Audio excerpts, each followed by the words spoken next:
in the wide, wide world of sports is going on here? I promise you, whatever scum did this, not one man on this force will rest for 1 minute until he's behind bars. Now let's grab a bite to eat. Yeah, come on. I feel the hot wind on my shoulder and the touch of a world that is older. I hit the switch and check the number. Leave it on and then I slumber. I hear the rhythm ringing through it. Flamenco guitar and cumbia music. I hear the talking of the DJ. The devil listen, what does he say? I'm on a Mexican radio. I'm on a Mexican radio. Broadcasting live from high atop the J.P. White Building in downtown Roswell, New Mexico. It's Mornings with Mike Winters on 106.5 Roswell's Talk FM. Is that what I sound like when I talk? Now, here's your host, Mike Winters. And good morning, one and all. Welcome to Mornings with Mike Winters. I am he. That would be me, Mike Winters. Happy Thursday, everybody. Welcome to it. We're actually starting the show right out the gates this morning. We're here on the phone with me, and we're going to talk for a few minutes. Right now is Congresswoman Yvette Harrell joining us on the phone this morning. Good morning, Congresswoman. Can you hear me okay? I can hear you just fine. Thank Good. you for having me. Thank you. I had to pod the music down there. I don't think we need that right now. So the background music. Yeah, it makes a nice ambiance, but we don't need it right this second here. So good morning. How's life on the Hill this morning? Well, you know, we were on last night very late voting on a bunch of suspension bills. That just means that these were bills that were brought to the House floor last week and this week that we did not take action on, and so we worked on those last night. And obviously the big bill earlier this week was the National Defense Authorization Act. So that passed. You know, originally I voted against it because the biggest issue to me it had was the red flag law, which would have really made it difficult for our veterans to secure firearms. And so they were able to take that out. They took out the drafting of our daughters. They changed the language on in terms of the vaccine mandates in the military. You know, we're fighting against that, but what they did do in this bill was at least change the language so our service members would not be dishonorable discharged, you know, because that's what was happening. They were becoming, they didn't want it, some of the service members don't want the vaccine, and so instead of having a dishonorable discharge, they started, a honorable discharge, they started just doing a dishonorable, Wow. which is crazy. Yeah, so You can't there's still you can't get away from a dishonorable discharge. That's Right. that's almost worse than having a felony record. At least people sit there and say, "Oh, I'm going to give a felon a chance." A person with a dishonorable discharge, they don't get so lucky on that one. That follows them the Exactly. rest of their lives. So that's good at least that you know that this isn't going to follow them, even though their military career basically has to end. At least they can get another one, you know? Yeah, exactly. And there's still a lot going on. I think the Senate last night, I got a message this morning that the Senate took action last night against mandatory vaccinations on private sector businesses. We'll see what happens with that. The House side is so different, and we don't have the votes to stop a lot of this stuff. But we'll see. But you know, there's just still the war on oil and gas, still the open borders, you know. And I had a really interesting meeting yesterday. In fact, this week too. One with the president of Guatemala and one with the governor of a community in Panama yesterday. And I think people, and I am amazed that this administration doesn't see just the ripple effect and chaos that this mass migration is having, not just in America, not just on our borders, but through these smaller countries that just don't have the same kind of resources. And, you know, it's still the same thing. It's the abuse of women and children, the rampant drugs, that people, there's just not enough manpower to stop this migration. And it's terrorizing countries as these mass migrations come up through, down through Puerto Rico and up through the Darien Gap into Panama and just, from Haiti. And it's a global problem. And the sad thing about it is, Mike, our administration could have put an end to it if they would have just kept in place the Trump administration policies that were actually working. And it's heartbreaking to see global economies being disrupted and countries being ruined because of these idiotic decisions. And still, they don't address it. They don't address, the inflation. They don't address the issues with our oil and gas producers. I don't know what they do all day, but it is not working for the American people. It's almost like they just want to do enough to keep it quiet in the news cycle to move on to the next thing, kind of mentality. That's what it is. Yeah, every day you wake up and it's something else, just more crazy, and then the news hits it for that day, and they just scoot on down the road to something else. So we're not talking about, I'm still just angry over the open border and the fact that these families that got separated at the border are going to receive $450,000 when our Gold Star families do not receive that kind of money. Those who lost their lives as a result of 9/11 did not receive that kind of compensation. It makes no sense whatsoever that we're seeing this happen in America. Sure. It's crazy. Well, and I think that's where a lot of Americans, and I imagine a lot of folks that are talking, your constituents talk to, and things saying, it's not that we don't mind helping.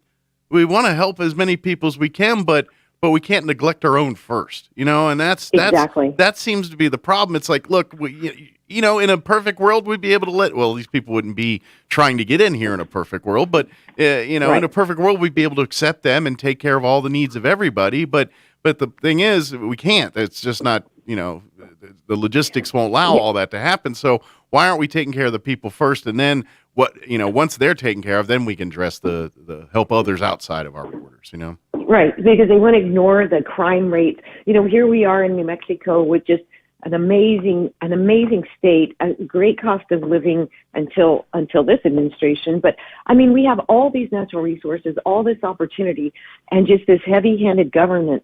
And then we want to vilify the industries that actually keep our budget going, keep our communities going, employ over 100,000 people, and that's the oil and gas industry.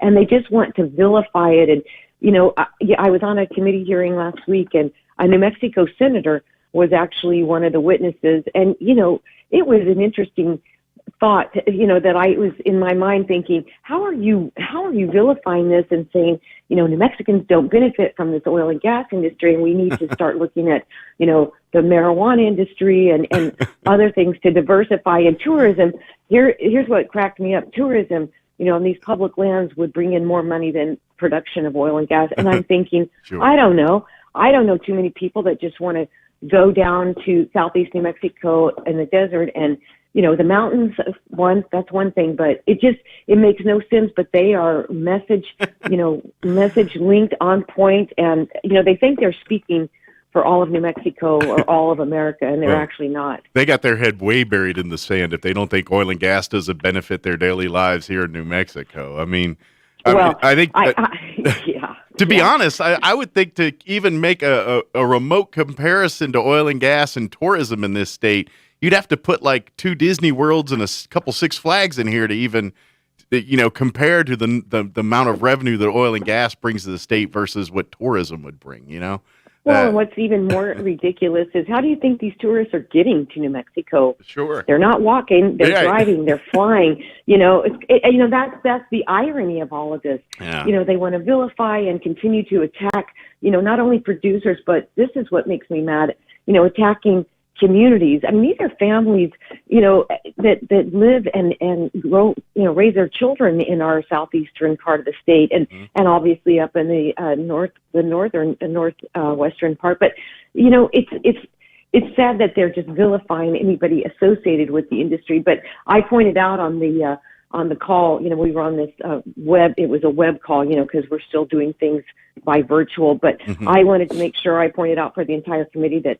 It looks like the New Mexico State Legislature will have close to a $2 billion surplus going into their next session in January because of the oil and gas industry. That is not a tiny amount of money here, way more than you'll see with our tourism dollars. Sure. So it it just makes no sense at all. But we continue just to sound the alarm, talk about how important fossil fuels are. And here's the argument, it's all about climate. It's all about, green energy and, saving the planet. But when we start asking OPEC and other countries to produce oil for us who do not have the same regulatory environment that we have, sure, then it's kind of a moot point. We're still going to pollute the planet. We're just not going to let our producers in New Mexico and in America reap the benefits, and our country reap the benefits. And so to me, that's the hardest part of being up here. Just the sheer lack of sense, common sense, and just thinking about the bigger picture. So it's frustrating. Abdullah, pass the blame on that. I only got you. We got to wrap up pretty quick, but I do want to ask before we let you go, though. I know you're busy doing stuff on the Hill here, but I'm sure you're keeping the tabs on what's going on back here in the state as far as the redistricting going and the different plans they're debating and all that. Just your thoughts on all that whole thing right now. What I'm sure your folks are keeping a close eye on what they're doing on that. Yeah, and you know what makes me so disappointed in this? Mm-hmm. I was encouraged that they set up a bipartisan commission to travel the state, get public input. They came up with 6 maps, and then the speaker, Brian Egoff, came up with the people's map. And here's the thing, it needs to be fair and transparent, but the voices of the people need to have representation. And the way they're drawing these maps right now, it feels very fractured and very unfair to the communities that need a seat at the table, need a voice. And I'm very concerned about what they're trying to push through, because it's not about Yvette Harrell. It's about New Mexico 2nd Congressional District having a seat at the table in these very crucial times, especially when it relates to border, oil and gas and all that. Well, to me, this is that, what they're proposing. This is like that.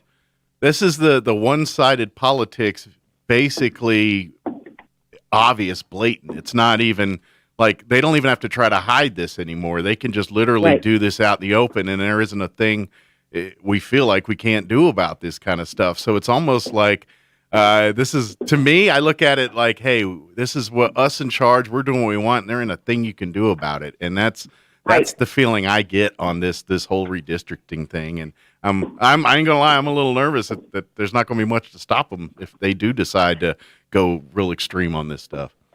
Yeah, and what's sad about this whole thing, and like I've said all along, I just want this process to be fair, transparent, and that we do not diminish representation for people and industries. And right now it feels very targeted towards certain communities, certain industries. And, the thing of it is here's what's so ironic.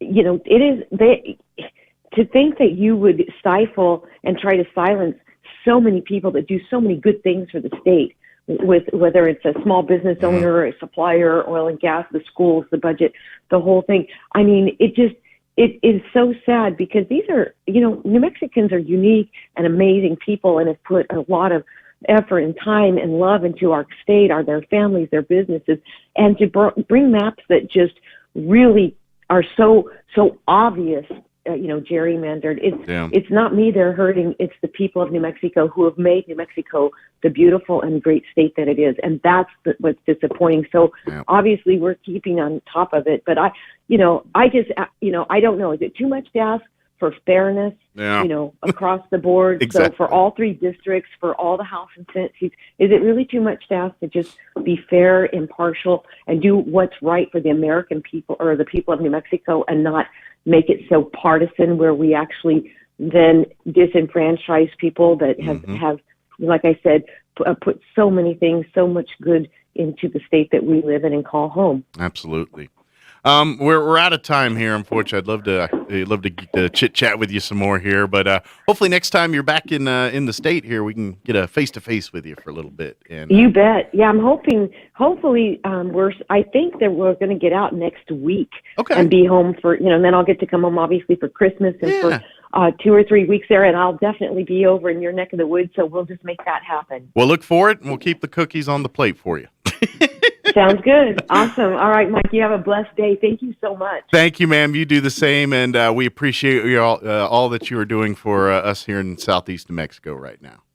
Thank you. It's certainly my honor, and I just feel humbled and honored to be here. So all right. I appreciate it. Thank you. Get some rest. Okay, talk to you later. All right, take care. Okay, will do. Okay, Bye-bye. All right, bye-bye now. All right, thank you. That was Congresswoman Yvette Harrell spending a few minutes there with us. Appreciate that. All right, we've got the folks from Church on the Move. They've got their grand opening of the Valley Cafe coming up next Tuesday. So we're going to have Pastor Troy and Chef Anthony Noble and Ernie Lopez join us here. We're going to take a quick 2.5-minute commercial break, and then we'll bring those folks on the other side here, and we're going to talk about cheeseburgers and fried avocados and yummy treats. So that's coming up on the other side. Don't go away. All the sad news. Now we're going to fill it with yummy food. So that's coming up next. Don't go away. Nissan for 6 days only. Prices slashed across the lot. 0 down and no payments for 90 days. Get a 2017 Sentra for just $219 a month, a 2013 Civic for just $199 a month, or a 2011 Hyundai Tucson for just $169 a month. Play Lucky Lotto to win cash and prizes and register to win a brand new hard-to-find Xbox Series X. Drawing Saturday, December 11th, 1 p.m. Must be present to win. The most wonderful sale of the century on now at Roswell Nissan, 2111 West 2nd. Roswell Skin Center, a brand new state-of-the-art facility located in the 400 Penn Plaza building here in Roswell, is now accepting new patients. Dr. Brandon Cometti and his team offer a full range of skin care services, including general dermatology, surgical and cosmetic procedures, including cutting-edge laser rejuvenation, Botox, filler, laser hair removal, chemical peels, and other non-invasive options to improve skin health and turn back the hands of time. Call and schedule your appointment at Roswell Skin Center today, 208-2509. That's 208-2509. Nook's Asian Market brings the flavors of the East to you with new winter hours. The restaurant is now open 11 a.m. to 6:30 p.m. and the store 11 a.m. to 7 p.m. every day. Be sure to get your last order in by 6:30 p.m. Delicious, authentic dishes, including a variety of Thai noodle soups, dried egg noodles, dumplings, and more, served at your table or to go. While you wait, browse the store with lots of fresh new ingredients like galunga, lemongrass, lime leaf, and Thai chili. Nook's Asian Market, South Main, Roswell. Eastern New Mexico University basketball is back on the hardwood as they continue their home schedule versus Champion Christian Thursday, December 16th for Youth Day at 10 a.m. and noon. And the men's team takes on Cameron University Saturday, December 18th at 4 p.m. You don't want to miss out on all the high-flying excitement as the men's and women's teams begin their journeys towards a Lone Star Conference Championship and postseason play. Tickets are only $5 for adults. Kids 8 and under are free. Visit GoEasternAthletics.com for more information. ENMU men's and women's basketball, all in. You're invited. Come be a part of the grand opening celebration of the Valley Cafe on Tuesday, December 14th. Located inside the 180 Youth Building at Church on the Move on Brasher in Roswell. Enjoy soups, salads, sandwiches, burgers, and more. Try some of their signature recipes like the sweet and spicy burger with honey jalapeno bacon barbecue sauce, Chef Anthony Noble's fried avocados, and the Smotherman burger with creamy green chili sauce. Need a morning pick-me-up? Swing by for coffee or breakfast burritos on your way to work. The all-new Valley Cafe, open Monday through Friday, 7 to 3. Stop in for breakfast, lunch, or even a snack after school. So you think drinking alcohol can't hurt you? It'll mess you up big time. Say adios to large chunks of your brain. Major damage is already being done. Other parts of your body are getting wrecked too. Forget about sports, forget about school, forget about doing much of anything. Underage drinking freaks out your body, messes up your life. Sponsored by the NMDOT. Get Grinchy this Christmas at Roswell Honda. The Grinch stole Christmas and brought it all to Roswell Honda. And that means great deals for you across the lot, like a Honda Odyssey for just $99 a month. Get a free pecan pie and even a trip to Vegas just for stopping by, and a free HD TV with purchase. And register to win one of 3 Michael Kors purses, a Keurig, an air fryer, and even a 65-inch 4K smart TV. Leave the hoo-hash at home and head for Roswell Honda, 2177 West 2nd. And Merry Christmas. My part-time service in the Army National Guard makes it possible for me to be more for the community I call home. I'm a better neighbor because my service has taught me how important it is to be a team player.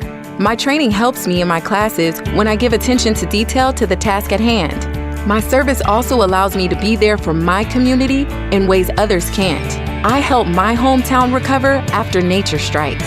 My service in the Army National Guard allows me to keep my country and those I care about safe from threats. I also work with a network of professionals that help me succeed. Also, the Army National Guard's education benefits make getting a higher education a reality. Being an Army National Guard soldier makes living and serving in my community more rewarding every day. Learn more about how you too can live and serve part-time close to home by visiting NationalGuard.com. Sponsored by the New Mexico Army National Guard. Aired by the New Mexico Broadcasters Association and this station. Here's a Mornings with Mike Winters fun fact. The word gorilla is derived from a Greek word meaning a tribe of hairy women. Mike recommends that if you see a tribe of hairy women, you don't call them gorillas. Here's Mike Winters. That's just sage advice. I always say that every time. Good sage advice there. Good morning. It is 25 minutes after 7 o'clock. Happy Thursday to you. We're going to have the folks from Church on the Move join us here in just a few. Waiting on Pastor Troy here to get in. And once he's popped in, we'll talk to those fellas and talk about the grand opening of the Valley Cafe that's happening at Church on the Move. They're inside their 180 Youth Building. They've got the Valley Cafe there at Church on the Move on Brasher. They're having their big grand opening next Tuesday, the December the 14th. So we'll talk all about that and the dishes on the menus and some of the, signature dishes, things like that. So we'll chit-chat with them here in just a few. Let me give you the rundown. We kind of jumped right into the show right out of the gates there with Congresswoman Yvette Harrell. So we just talked with her. You can go back and check that out at your leisure online there. Like I said, we'll have the folks from Church on the Move here join us in just a few. And then we're going to replay some interviews in the 8 and 9 o'clock hour. In the 8 o'clock hour, we had the folks from Healthy Kids Chavez County join us in the 9 o'clock hour yesterday, Becky Joyce and Paula Camp, and got a great update from them and resources and some upcoming events, things they've got going on. So we're going to play that for you in the 8 o'clock hour, next hour. And then in the 9 o'clock hour, about 9:15, we're going to replay our interview we had, I think it was Tuesday, with Josh Ragsdale from the Liberty. He joined us, I believe it was in the 7 or 8 o'clock hours, and we chit-chat about, of course, John Anderson this Sunday out at the Liberty, and, of course, the holidays and gift baskets at Pecos Flavors Winery and all that good stuff. So we'll play that interview for you here about 9:15 or so. So we're talking a lot about food, here in a few, and then, of course, the Liberty and their shows and food they have over at that great establishment, too. So it's Christmas. 'Tis the season for your belly. Yeah, I finished yesterday watching the second season of the Tiger King on Netflix, and I'm through it. I feel like it was one of those things that I had to get through. That I necessarily didn't want to. Like, I kind of lost interest. I'm not gonna lie.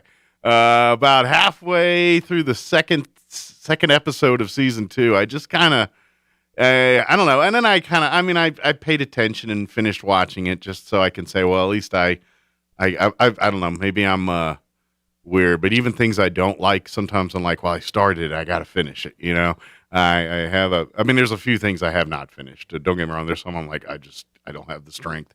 But this one I was like, all right, I'm gonna get through it, and you had the shock factor the first season when it was right when COVID hit, so everyone's at home watching anything on TV just to be entertained, and Tiger King just blew up and got big and everybody's radar, and everyone dressing up as the Tiger King characters and all. And we say characters, and these are real people. That's the thing is, this show it's like a drama. Like, this can't be real, but these are real people. I mean, how much of this is at the end of the day, it's just after watching, especially the second season of it. At the end of the day, this is just a bunch of dumb people saying and doing dumb things.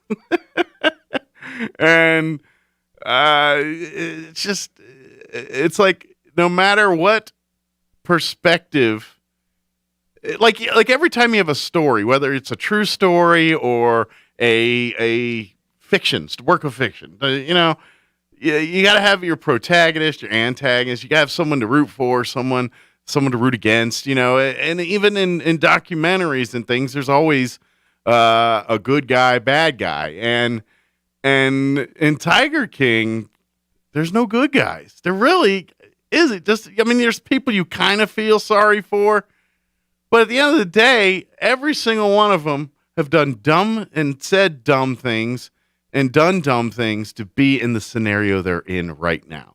And of course the Carol Baskins thing with the disappearance of her husband, and I don't know. Thing is, they're dummies too. Her husband, they were all wackos. All of them. Every single person, no matter what side of that documentary you look at, they're all wackos. So it's like, all right, it's almost at the end of the day, you're like, all right, who's the least disgusting out of this group? And that's Tiger King. And at the first, you obviously, if you don't come across feeling that after the first season, I think I don't think you're paying close enough attention. But it just cemented it in the second one because to be honest, you kind of, the way the story's told, you almost feel bad for Joe Exotic at the end of it, and to be honest, he's just dumb. Was he set up on something? Probably, because they're all dummies. I don't even know if any of them, because he's in jail for I guess the murder plot for Carol Baskins. That's why he's in jail. That's just it. I don't know if any of this was serious. I just think they're a bunch of drunk bumpkins talking a lot of smack, and they live in a world where everybody's braggadocious and they say the extreme of everything. That don't mean they're going to do it. They just talk a lot of garbage. That's what they do. And every one of them, and I think all of them have been buried up to their waist in their own garbage, and now this is where they're at. So it's like, who's the bad guy? They all are. They're all just cretins. Because there's you got the Carol Baskin side. She's weird and creepy. You got the Jeff, the partner, and he's weird and creepy. You got obviously the Joe Exotic side. He's weird and creepy. They bring in another the second season. There's another guy that's involved who's just as wacky as Jeff and Joe Exotic.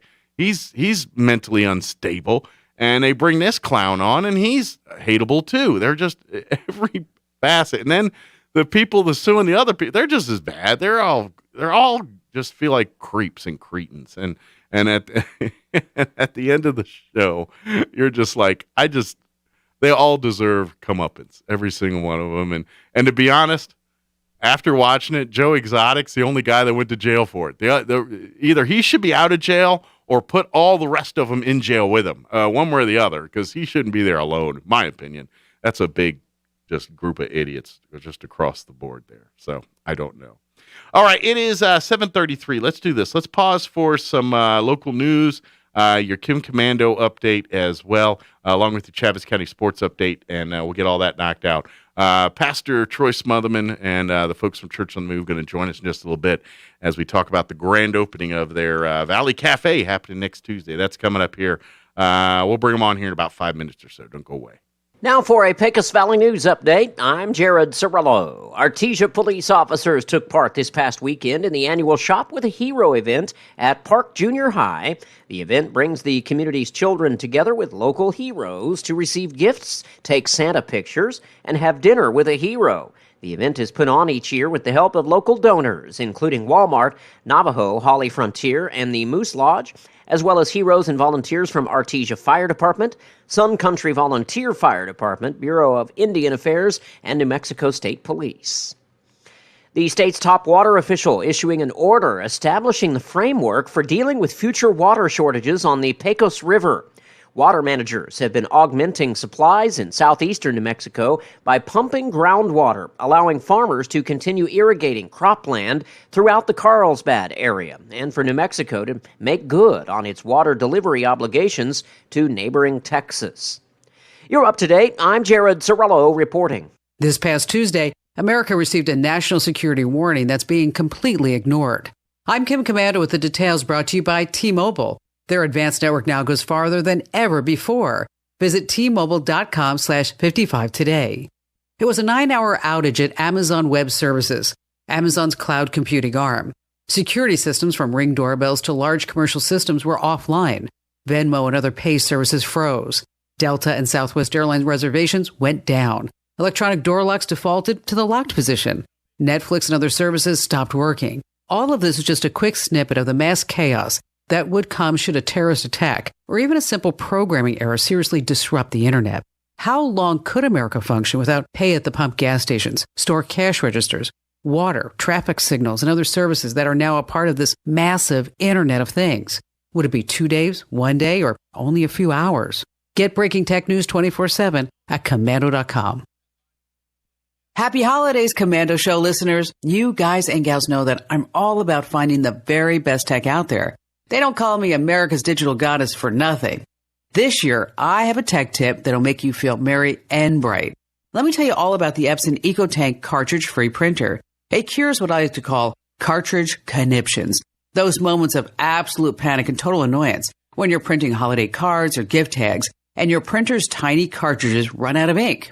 I don't want you going through that. With Epson EcoTank, kiss those expensive cartridges goodbye. EcoTank uses big ink tanks so you can print your heart out. No need to be stingy with those colorful holiday cards. Send one to your favorite national radio show host. EcoTank comes with a ridiculous amount of ink for a stress-free, cartridge-free, conniption-free holiday season and beyond. Epson EcoTank, just fill and chill. Visit Best Buy, Office Depot, and at Epson.com/EcoTankKim.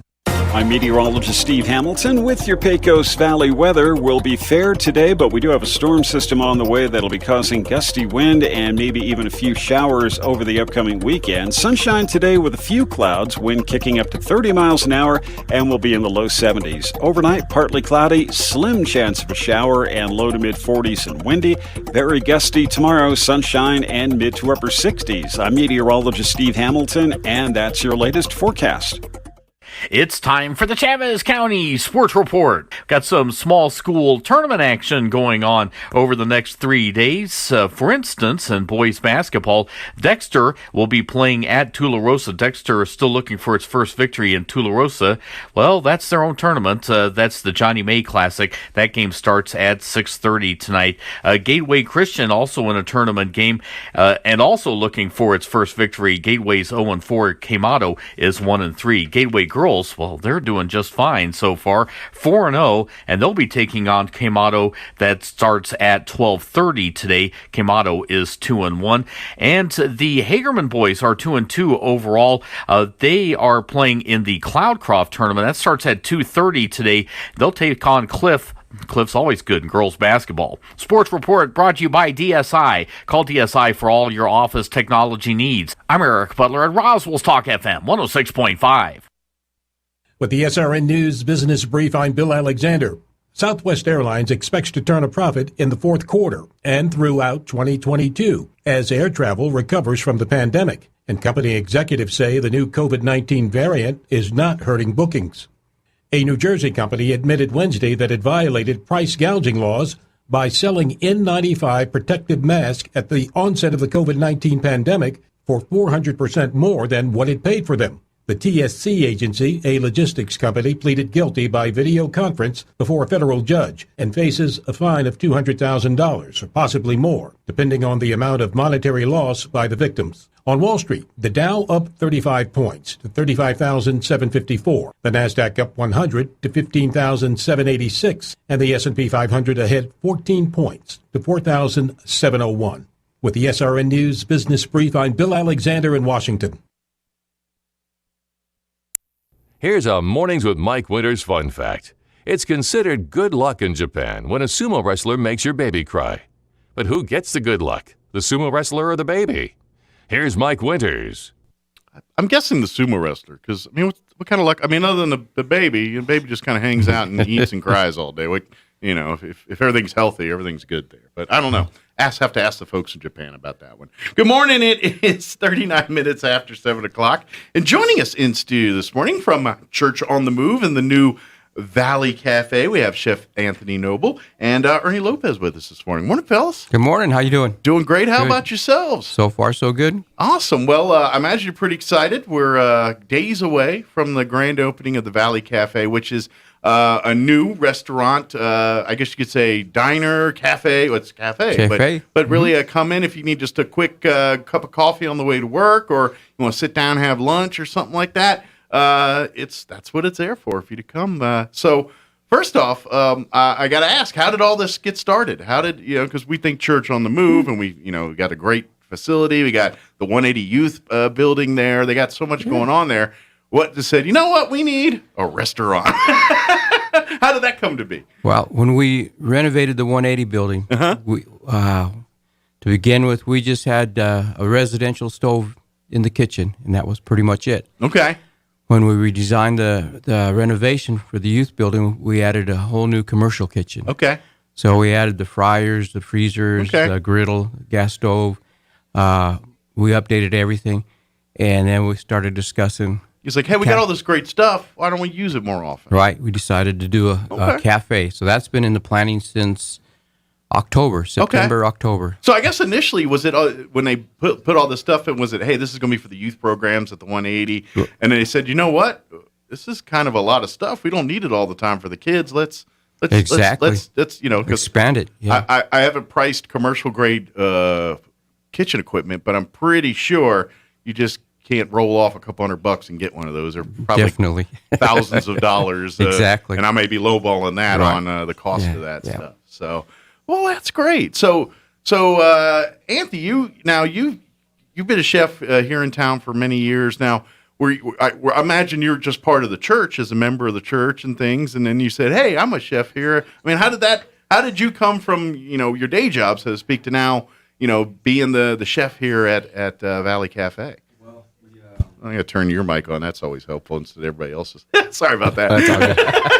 Well, like Ernie was saying, once they started renovating the building, I wrote a business plan. I felt like I could move from Cattle Barn to the Church on the Move and just make something happen. Okay. And with the profits and stuff, we're gonna do stuff for the community and stuff like that, and we're gonna. So that's the goal here. Is say, hey, you guys come in, eat a bunch of burgers, we make money, and we're gonna put that into our programs and stuff. Exactly. Yeah, it'll go all back to the ministries. And Very stuff like cool. That. Awesome. So that's another great way for you to continue to help people in our community by putting delicious burgers and sandwiches in your belly. That's the way I can help. People are like, can you help out? What do I got to do? Eat a sandwich? Let me sacrifice. I will sacrifice my time to eat a sandwich to help others. So when did because the 180 building's been open, I guess, full-fledged here, about a year now, I'm guessing? The new 180? Yeah, that. Since October. Okay, so not even here. So is the concept kind of started then? Was this like, when did y'all just say one day we should do a restaurant? I mean, what like I said, the need showed up there, but when was the actual time frame that this all kind of went down? This was brought September, October. It was like okay, we have a nice commercial restaurant. Let's just take it. So this is coming pretty quick then. Let's take it to the next level. Good deal. So for folks that don't know, and this is where you guys, because you both have experience running restaurants and things like that, and you always hear those crazy numbers, especially about restaurants that, I don't know the statistic, but it's something like 8 out of 10 restaurants that they fail in that first year and all that. Obviously, this one's got the legs and got the support to do that. But I imagine as you guys, you're kind of thinking, well, we got to plan this out, so there is no worry of this thing being gone in a year. Anthony's done an outstanding job putting a financial plan together, the numbers together, to saying, okay, this is what we have to have to make it feasible. Yeah, and he's taken the time and just the effort that he's put into it is just incredible. Do you mind talking just a little, pardon the pun here, but how the sausage is made? Because I think there's probably a lot of folks listening like yourself, maybe work in kitchens and things, and they have the dream of running their own restaurants, and which is awesome. That's what you want them to do. But I think a lot of folks, when they think of running a restaurant, they think, I love cooking food. I'm a great cook. I can cook. That's great. But that's one sliver of being a restaurant owner. You're doing a whole lot more in cooking food. For you, I mean, obviously, as the chef here, where you plan the menus, it's much more than I like potatoes. They're looking at, okay, how much do we want to spend per meal? What's our profits, whatever. And so there's a lot of planning going into every single dish on that menu, how it's prepared, how it's done. Talk a little bit about that stuff and just what that's like. I mean, you don't have to give the whole inside baseball, but just kind of give a good idea of what's behind some of that stuff for folks. Because I imagine there's people that are listening saying, I want to own my own restaurant someday. And that's awesome, but realize it's more than just, starting up a grill and start flipping burgers and saying, come and get it. It's a little more than that, Well, our vendor, we go through Shamrock, and the guy that's taking care of us, his name's Larry. He introduced me to this thing called Menu Wizard. And what it does is it imports all of the prices from what we order, and then I can set up recipes on that program, and it'll show me the food cost exactly. So basically you can punch a number, say, hey, I want to spend, I don't know, $5 a meal or something, and then it'll put together, based on your price point, some ideas and suggestions. It breaks it down by ounces, pounds, however you want to do it. Okay. So if you're thinking, I want a big meal and I want to keep it this price point, this is how I do it. Exactly. Nice. Very good. So we can base it all off of that, and it helps out. It's a very good program. Now, I know most people are like, well, I love all the X's and O's, but what can I put in my belly? Exactly. And I understand that's exactly what I want to know, too. But you guys kind of got it covered. Breakfast burritos and coffee and things like that. And, of course, your lunch fare, soups, salads, burgers, some of your signature dishes, things like that. It's kind of like you'd say a diner fare, I guess you could say. Think of breakfast burritos, sandwiches, burgers, soups, that kind of salads. We really focus on soups. Everything's made in house. It's all my own recipes. The soups and sandwiches will be where it's at. The burgers, of course, some of that stuff's fresh made. Everything's fresh. Nothing's frozen. We'll have desserts on the menu and some appetizers and stuff like that. Nice. Now, on because like desserts and things, you can't. Is that going to be something that kind of rotates, or is that like, okay, we're going to have our staples? You come in, you want dessert A. It's because I know sometimes those change a little bit and things. Is your plan to keep like staples, or to kind of rotate them out and say, hey, cherry pie this week, or whatever it is? Everything will be consistent, but we will have features throughout. Maybe like Tuesdays we'll do something, Thursdays we'll do something. We're going to kind of play with that as we go, but there will be different stuff at sometimes, but the menu will be set. And I would imagine too, since the grand opening is this Tuesday, and then as you guys get open for a while and customers come in and out, and they're gonna make requests or make changes, and that'll probably, you'll see some new additions or some things that aren't as popular maybe come off the menu, and new things. That's just how restaurants work, based on customer supply and demand. So I imagine if there's a certain sandwich and stuff, you come in a while, it's like, hey, you should try this club or this thing or whatever. That's where you talk to Anthony and stuff. Yeah, maybe that's something we can add to the menu later on. I'm big on customizing stuff too, so we'll try to do our best to accommodate people. Well, and I think, and correct me if I'm wrong, but I think when you kind of get your customers involved, or at least feel like they're involved in some of the decision-making process of the menu, you actually get more invested customers sometimes. Is that an accurate statement from your experience, or is that just me on the outside looking in thinking that? I would say so, maybe. Yeah, sure. Okay. Yeah. So, all right. So now let's do it. Let's talk some of these signature dishes here. I know just because I made the commercial, so I know a couple. Like the your fried avocados. Is that your signature dish or yours? I've never seen them anywhere else, honestly. But so I gotta know. Is it just the matter of deep frying avocados? I'm sure there's more to it than that. There's more to it. They're panko crusted, so they have a nice crunch to them. Same as our onion rings. And nice. Yeah, that's all breaded in house. And cool. So how do they? Is it like chips, or how do you? I'm curious because a big old avocado, or is it like a half thing? And basically they're wedges. So you'll cut the avocado down in like eighths. Okay, so think of like your potato wedges served in a style like that or something. Yeah, exactly. Very cool. But that sounds good. They are good. What do you? What's the pairing and the dipping for that? That goes with ranch. That's a ranch. Cool. Yeah. Very good. So I know that's one of them. The Smotherman burger. Is that the Smotherman's creation, or is that? It was just a clever name I came up with. Okay, I didn't know if that was you and you're giving them credit for coming up with this idea, or no, it's basically it's a burger. It's wrapped in a flour tortilla, a large tortilla, and then it's smothered in creamy green chili sauce. Nice, and, awesome. You know, so that's kind of I like that because some people, I mean, a good bun's a good bun.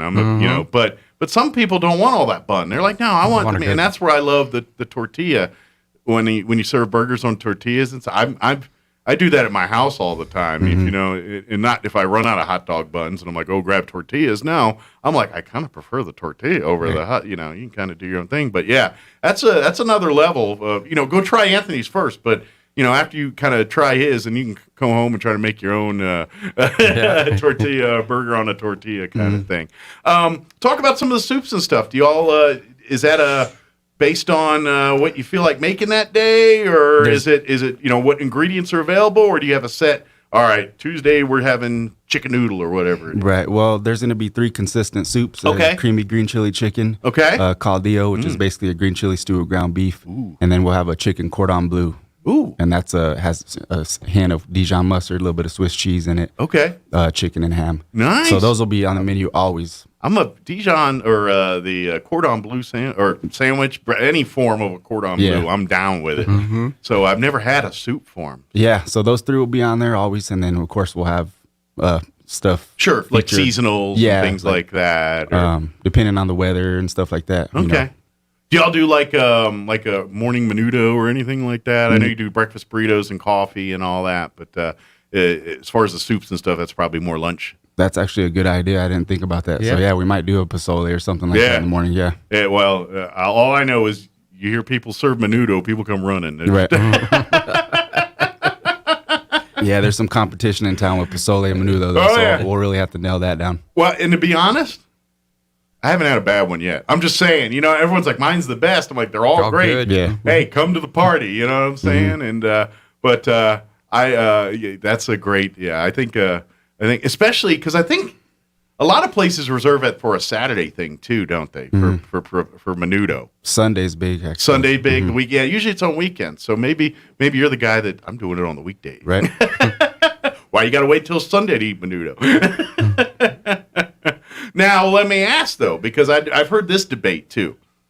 Like, menudo or pozole. I'm like either one. I'm fine with I don't have a problem with tripe, so I love menudo. I'm good with either one. But I've heard a lot of people, I love pozole, but I think it's the tripe thing. Yeah, I'll do the pozole.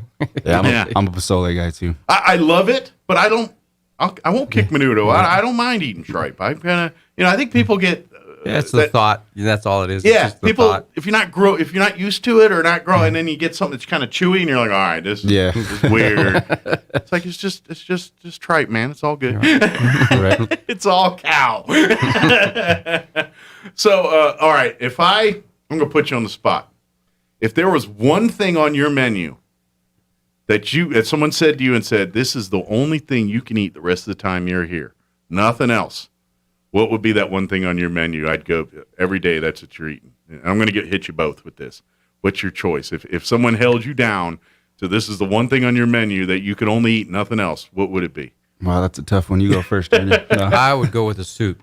Okay. Which soup? The green chili soup. The green chili chicken? The green chili chicken. I had a bowl of it, which was it was a big bowl. I saw it, and I thought, oh, I can't eat all of that. It was done. He ate all of it. It was he had gone. the bowl, and he was licking it. More bread, sopping up everything. It was gone. I was surprised because when I first saw it, I thought, there's no way I'm going to eat that. And I sure did. Every bit of it, every drop of it. Nice. So maybe your first meal could be some of that green chili chicken stew soup. Mm-hmm. Very good. I know this is like picking your kids. I get that because these are all your creations and ideas. But I'm going to put you on the spot anyway.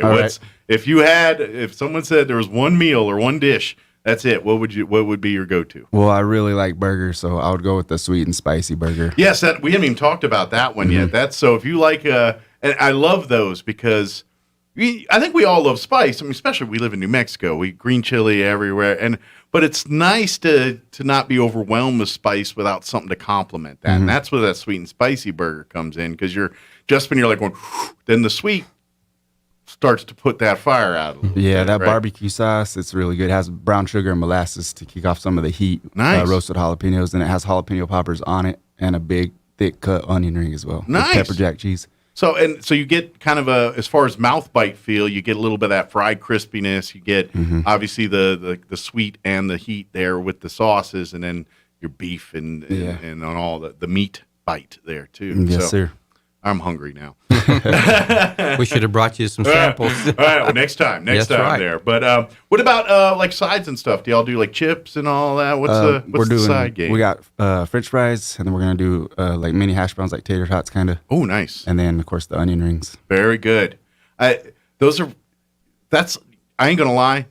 When people when you ask, that's always my toughest decision because I love tater tots, I love French fries, and I love onion rings. And you're like, which one do I pick this And then time? you feel like I messed up. You know, you're like, I went fries. I should have gone onion rings, or I should have gone tater tots. So that's now you got to make at least 3 trips in the next after Tuesday here. So now you can go one of each, and then make an educated decision after that too. So, and of course, like we said, we're talking lunch fairs here. Don't forget breakfast. Come on by. You guys do what? Breakfast burritos. Just burritos, yeah. And you got your coffee drink. So if you need a coffee or something like that, come on by. Get your morning pick me up. And I'm guessing typical, your choice of meats and egg and all that for the burritos. Yeah, it'll be bacon, sausage, egg, potato, cheese, and then there's a variety you can get without meat or stuff like that. And I imagine green or red or whichever way you want to go. I make a oven roasted salsa. It'll go on the side, or you can get pico de gallo with it. Nice, very good, awesome.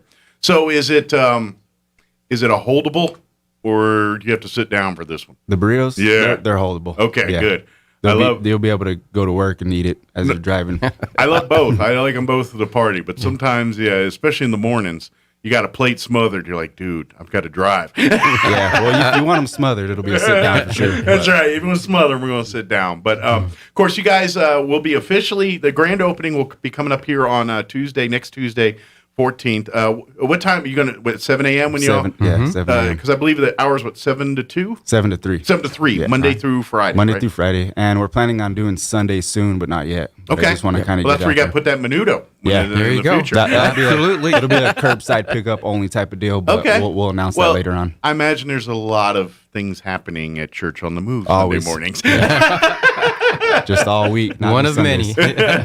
But by the way, if you come out Sunday mornings, they got the coffee bar and everything right there. So if if you need a little lead in your tank before you head into church here, come on in and grab you a cup of coffee. It's always a good thing. Yeah, and I probably should. I don't even know if we've actually officially said this. We kind of did at the beginning, but the Valley Cafe is located inside the new 180 building. They are at Church on the Move. They're on Brasher, on the south end there. So if you go to the new 180 building, you'll see. I'm sure it's got its own sign or whatever to the Valley Cafe there. Just come on by, and then, like I said, beginning next Tuesday. Just all the time. We better wrap it up. But beginning next Tuesday, everything 7 a.m. Come on by for breakfast. Come on back for lunch, and come on by after school for a snack. Open till 3. It's another thing too. Kids get off school. I know a lot of them go to the church after school and things like that. Hey, wander on over to the 180 building. Maybe get you some fries or a burger or some sandwich or something, or just something to drink or something like that afterwards. It'd be great. We will do a DoorDash too for everyone. Oh, great! So y'all will be on DoorDash as well. Sweet. So if you don't like to get out of your pajamas but want to enjoy tasty meats and treats, That's right. Exactly. Very good. So look for it soon on DoorDash, of course. Then come on out next Tuesday, the 14th, December 14th. That's the grand opening. Come on out, meet the chefs, meet the Smothermans. Come on out, and try there. Now, what's has Pastor Troy given his seal on which his favorite is? It the Smotherman burger, or I don't know. He likes it all. Yeah. Really. I don't know if by de facto he has to go Smotherman burger. Right. I mean, the man's name's on the sandwich. You gotta. we had a taste testing and a soft opening, and he liked it all. I don't think. Well, that one's got the creamy green chili sauce on it, so you got I love I love that. You never had when they mix Italian, they'll do a chicken Alfredo, but then they'll put a green chili into that cream sauce. Exactly. That's a delicious taste. So to kind of have something like that on a burger, yeah, I'm down with that. Awesome. Is there anything we missed? Anything that we want to get out there? With us opening so close to Christmas, we'll have gift cards available too. If people Okay, so you want to put some stocking stuffers in there, as gifts here, or if you can't wait that long, get 2, one for yourself, and then eat it, and then put one in the stocking for later. There. Exactly. Very good. And again, it's grand opening Tuesday, December 14th. It's the all-new Valley Cafe located inside the new 180 building at Church on the Move on Brasher in Roswell. Come on down here on the south end. Come give it a try. Well, not today, Tuesday, when everything and then it's going to be open Monday through Friday, 7 to 3. And like I said, look in here in the maybe first part of next year, start seeing Sunday hours too. Yes. News this hour. Very good. Well, thank you, gentlemen. Appreciate it. Thank you. If I don't see you before Christmas, have a Merry Christmas. You too. And, well, you'll see me before. I've got eating to do. So Come on by. We'll see you there. Thank you, gentlemen. Thank you. It's 8 o'clock. You're listening to 106.5 Roswell's Talk FM, KEND, or Roswell, New Mexico. Democrat Control Committee investigating the U.S. Capitol riot, the target of a lawsuit filed by former Trump Chief of Staff Mark Meadows. The committee wants to hold him in contempt of Congress for refusing to testify. President Biden kicks off an international summit devoted to democracy. Declaring that democracy needs champions, the president opened a 2-day virtual summit. He told participants from more than 100 nations that preserving and strengthening democracy is an urgent matter. Freedom House reports in 2020 that marked the 15th consecutive year of global freedom in retreat. China and Russia are among those that weren't invited, and their ambassadors accused the U.S. of exhibiting a Cold War mentality.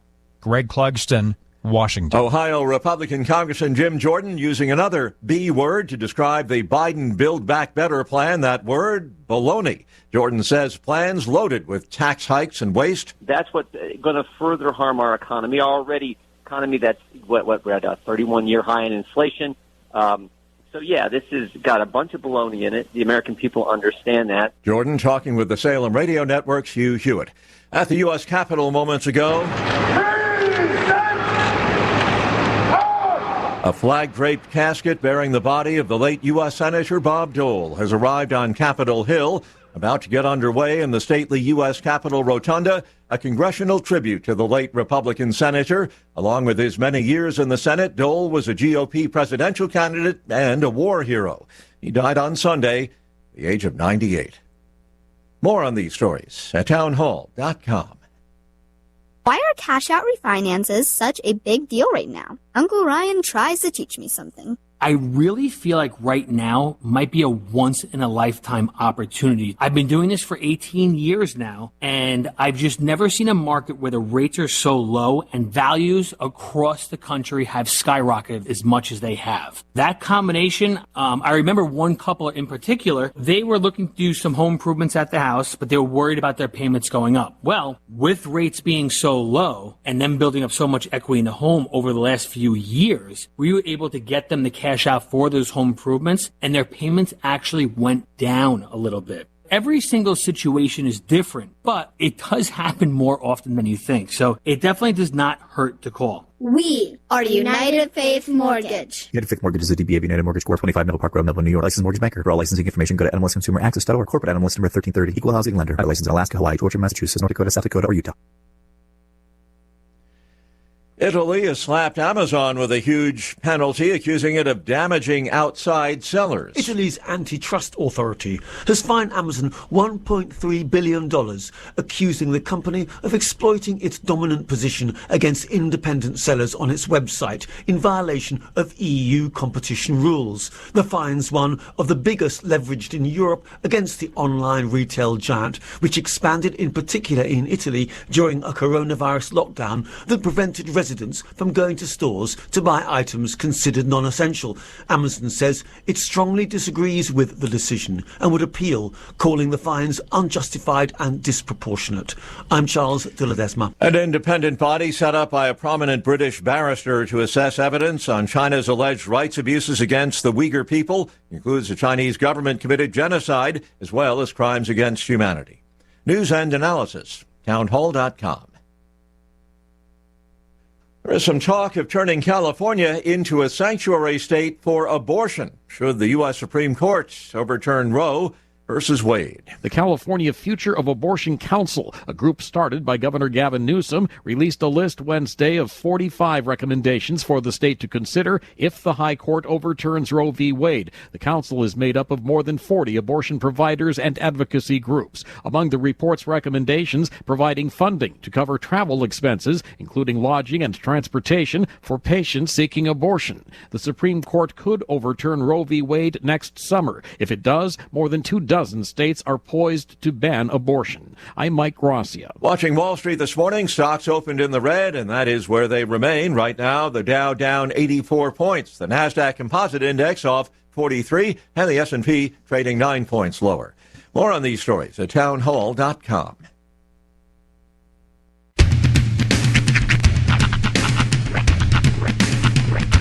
What in the wide, wide world of sports is going on here? I promise you, whatever scum did this, not one man on this force will rest for 1 minute until he's behind bars. Now let's grab a bite to eat. Yeah, come on. I feel the hot wind on my shoulder and the touch of a world that is older. I hit the switch and check the number. Leave it on and then I slumber. I hear the rhythm ringing through it. Flamenco guitar and cumbia music. I hear the talking of the DJ. The devil listen, what does he say? I'm on a Mexican radio. I'm on a Mexican radio. Broadcasting live from high atop the J.P. White Building in downtown Roswell, New Mexico. It's Mornings with Mike Winters on 106.5 Roswell's Talk FM. Is that what I sound like when I talk? Now, here's your host, Mike Winters. And good morning. It is 6 minutes after 8 o'clock. Welcome to hour number 2 of the Dukes. Mornings with Mike Winters, right here on 106.5 Roswell's Talk FM. Happy Thursday, everybody. Mm-hmm. You realize that if somebody's hungover or trying to sleep in, how irritating that good morning must be? Well, every day. Every day. That's half the joy of what we do. Wow. We are. Well, you guys are seriously troubled individuals. We bring joy to some, and we bring sorrow to others. We are the doom bringers, the harbingers of bad things to come, and we understand this. Wow. And you embrace it, too. That's right. It is a mantle with which we accept it with great pride. In all fairness, I've been trying to tell them to do the morning show at noon. Yeah. For years now, but they don't listen to me. Well, we've been pitching it's not morning anymore. Mornings with Mike Winters after dark. But right? No go. And no one was down for that. All right. Yeah, okay. I think I'm supposed to. Like, I'm supposed to be that guy that, it's think of Groundhog Day.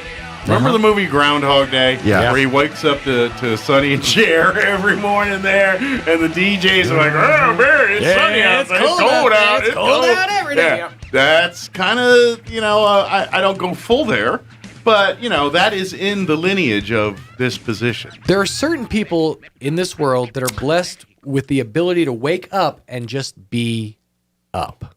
Like, not have to, I'm not one of those people, by the way. You're more one of those people than you think you are. Probably. The fact that you can come in here and do this. I'm one of those people. My daughter is sort of like one of those people in that we can kind of wake up and just be like, all right, what are we doing? All right. Thing is, you don't see me after. Today. Yeah, you don't see me after. Usually at 10 o'clock, I'm like... Right. About 1:30 in the Your afternoon, lights are off. You're in here. That's the beauty of what we do for a living. Because literally, I can just crap out for an hour and just nap when there's nothing going on. No wonder nothing gets done between 10 and 11. I'm just saying. All right. No, it's 1 and 2 you got to worry about. Yeah, that's food coma time there. That's when I'm hitting the snack machine I need some sugar. Yeah.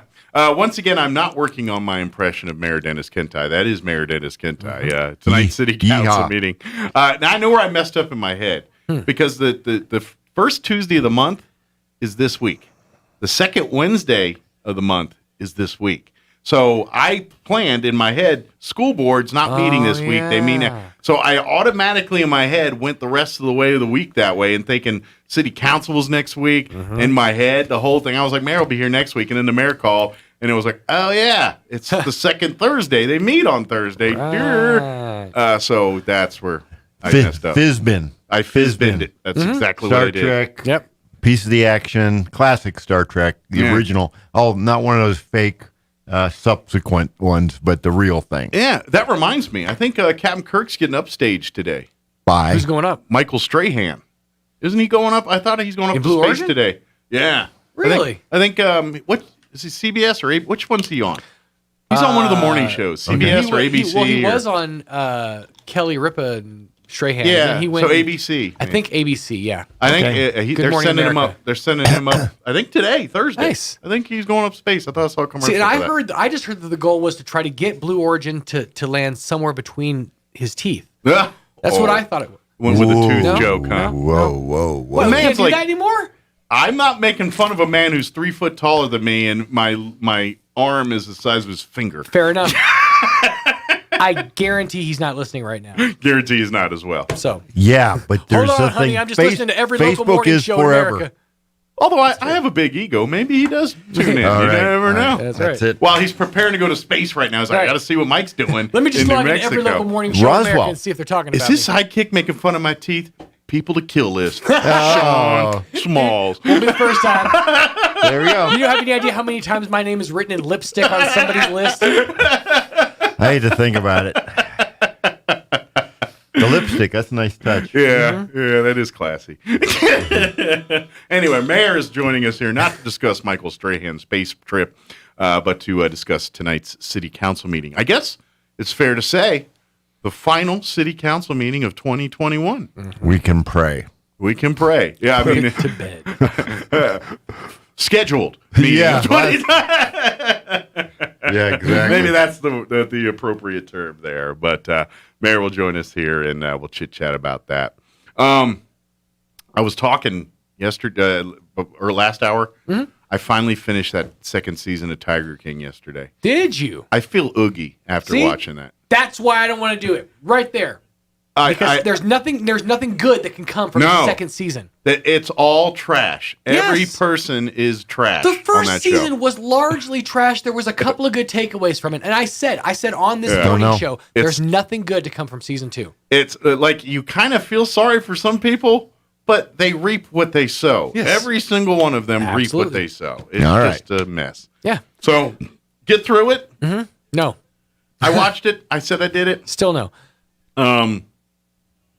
You're gonna I'll tell you this. have indigestion there or something. Yeah, it doesn't leave a good taste in my mouth. I'll tell you this. I started Dave.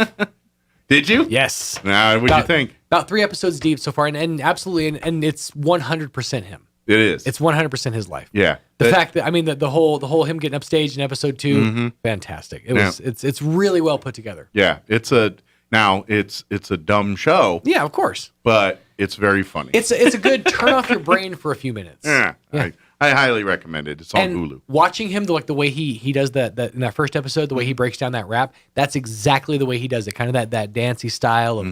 That's exactly how he does it. Good deal. Mm-hmm. I'm only got about 3 episodes left or so before I'm done the Season 2? second season of that. So Okay. Then you get to Letterkenny. Yes, that's my next thing I'm on.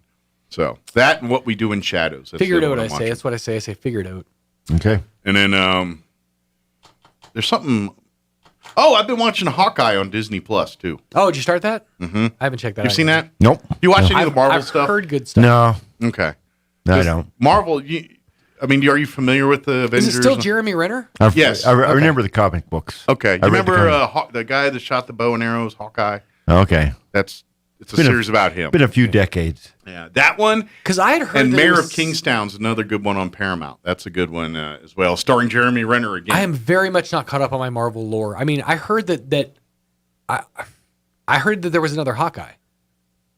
There's a girl that he's there you like under his tutelage. Okay, that's maybe that's what it is. That's what, and so maybe she's like yeah, Hawkeye down the that's- road or something. I don't know how. That's the rumor I'm hearing is like Hawkeye's not a dude. I don't know how the application process is to become an Avenger. I don't know if they fill out an application or is there an interview. I don't know how. Probably both.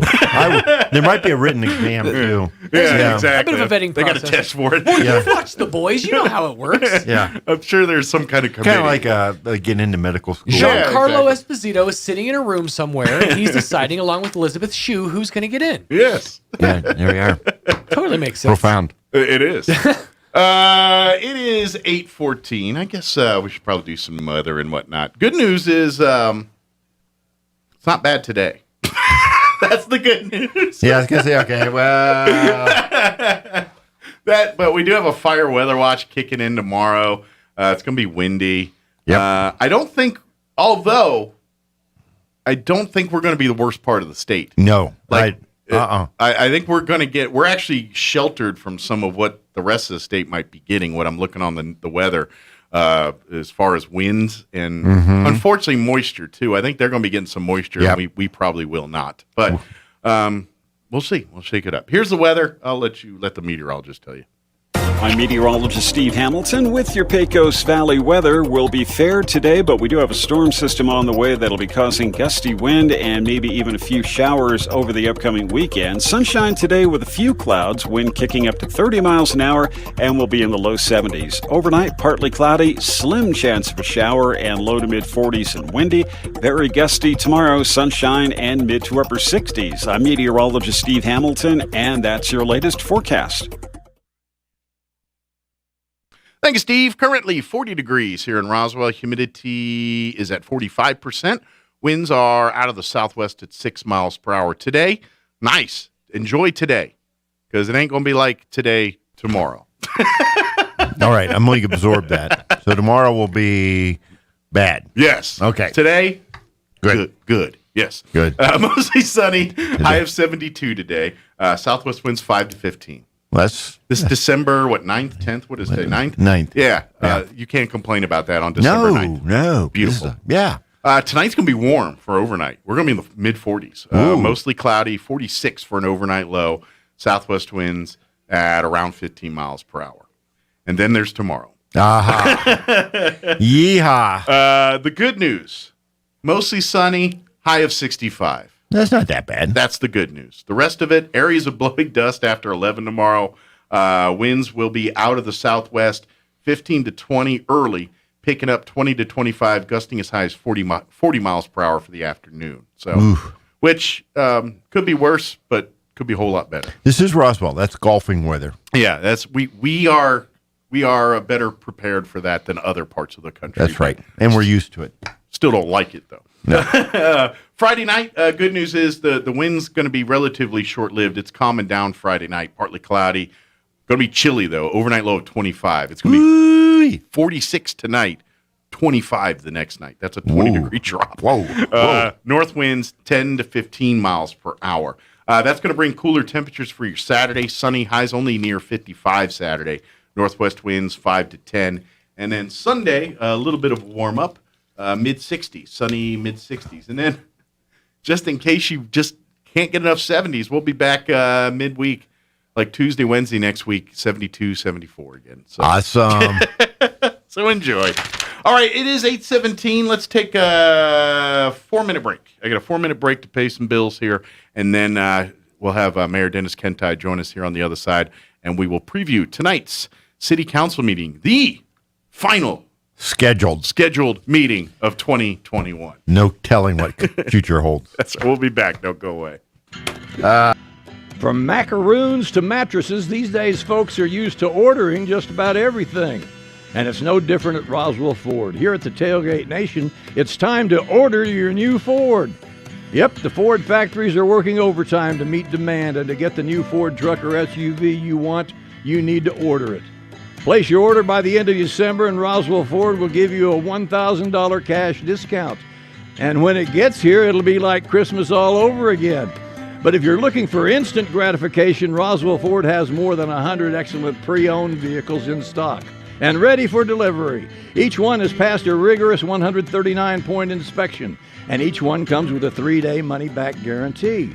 And one last thing, wintertime is no time for car trouble, so bring your vehicle in for a complimentary winter vehicle inspection with any maintenance or repair. So come see us at Roswell Ford and have a wonderful Christmas season. You're invited. Come be a part of the grand opening celebration of the Valley Cafe on Tuesday, December 14th. Located inside the 180 Youth Building at Church on the Move on Brasher in Roswell. Enjoy soups, salads, sandwiches, burgers, and more. Try some of their signature recipes, like the sweet and spicy burger with honey jalapeno bacon barbecue sauce, Chef Anthony Noble's fried avocados, and the Smotherman burger with creamy green chili sauce. Need a morning pick-me-up? Swing by for coffee or breakfast burritos on your way to work. The all-new Valley Cafe, open Monday through Friday, 7 to 3. Stop in for breakfast, lunch, or even a snack after school. Have you noticed the days are getting shorter?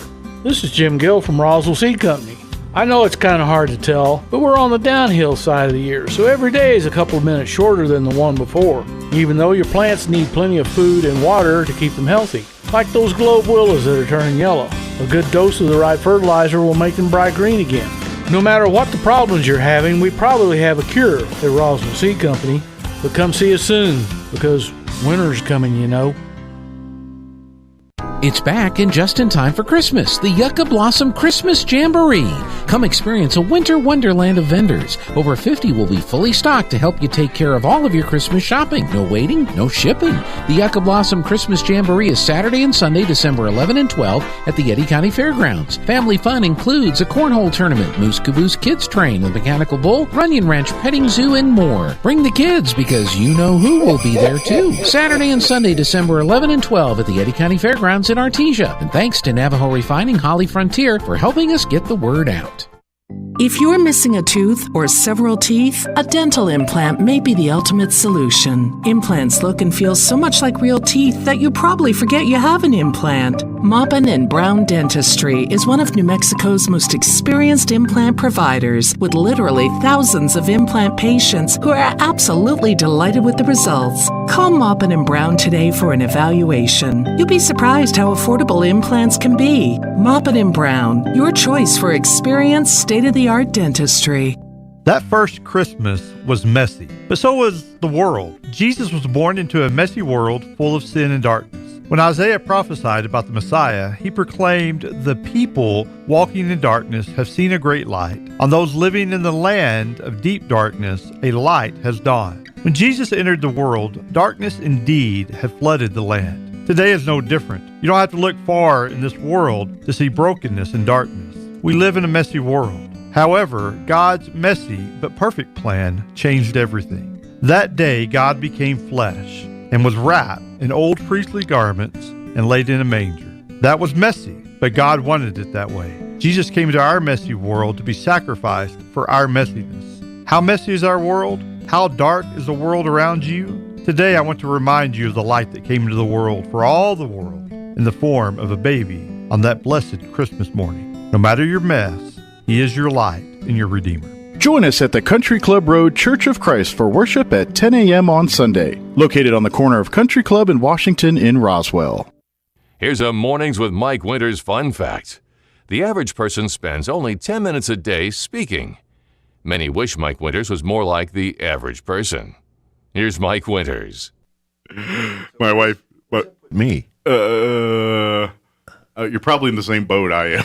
Ouch. Ouch. In all fairness. You're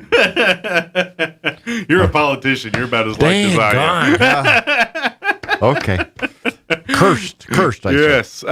Good morning. It is 22 minutes after 8 o'clock, and Mayor Dennis Kentai joining us here in studio this morning. Morning, Mayor. Good morning. Are you, before we talk meeting and all that tonight, you ready for Christmas and all that? I know your wife is probably more in charge of getting everything, except for maybe her gift. That's the trick. Now, I'm actually not too bad this year. Okay. All right. You got it covered, or at least a plan? I think I got it covered. Okay. Of course, she had to tell me exactly what to do, but that's okay.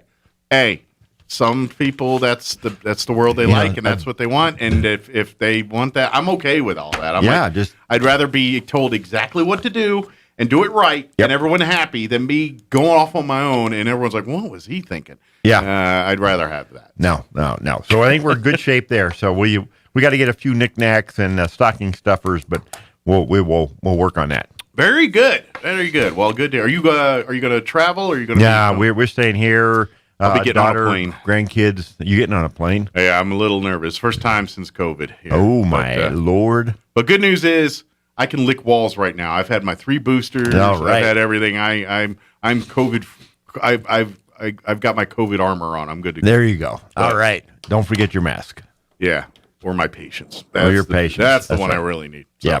But tonight is a city council meeting. Yes. It is the allegedly the final city council meeting of 2021 here. Yes. But good news is the most of the hard work for 2020 is in the books right now. Yeah. And or 2021 I should say is in the books. We're looking at 22 here in a few You sure this weeks. isn't 2020 again? Oh my God. What is it? Groundhog Day? No. Anyway. But yeah, so really just kind of a lot of housekeeping tonight, it sounds like. Yes. For a lot of things we got to approve, some projects and whatnot. So we're actually going to start off with a presentation about the Roswell Police Department, which is, an incredible organization. I've said this before, and I worked in this town in law enforcement as an FBI agent for many years. Yeah. 15 and years. Police? Or you were I was a police there chief for a little bit. while. Yeah, you've kind and of then worked at the sheriff's office. You wear many law enforcement hats. Yes. Well, and Roswell's the deep end of the swimming pool. We have some very nice areas, and we have some pretty rough areas. Mm-hmm. Interesting little tidbit. Roswell detectives have cleared every homicide for the last 3 years. That's impressive. That is extremely So impressive. in essence, that's saying they've solved every, Yep. Obviously it's not outcomes everyone wants all the time, but they've got closure to every one of those cases. That's right. And then we have a SWAT team, which is exceptional.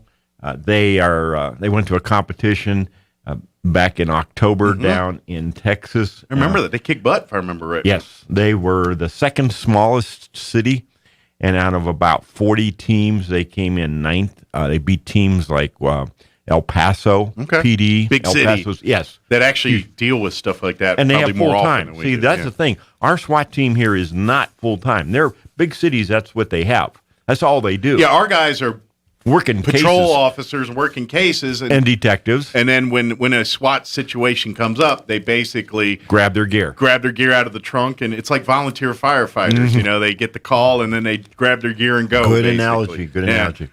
All right, so we get through that when we're going to have a interesting time. We're going to be on the never-ending saga of the cannabis. I call it marijuana. Ordinance. We are continuing to work on coming up with the city code that is appropriate, that is fair to all concerned, reasonable.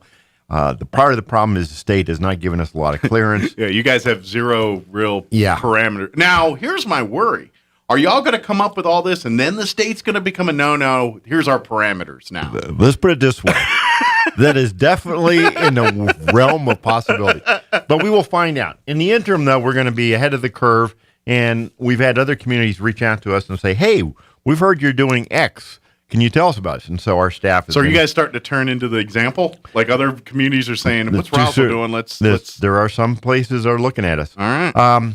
Anyway, so we'll be doing... This should be 3 of 4. In other words, we're expecting one more. Okay. The state is supposed to have rules in place by April 1st. We'll see if they accomplish that. Is that when it's supposed to go legal? Yeah.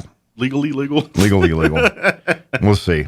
Anyway, then we've got, so we actually have a public hearing and an on this ordinance 2113. Okay. Then we've got 4 ordinances dealing with solid waste collection. Well, what's that about?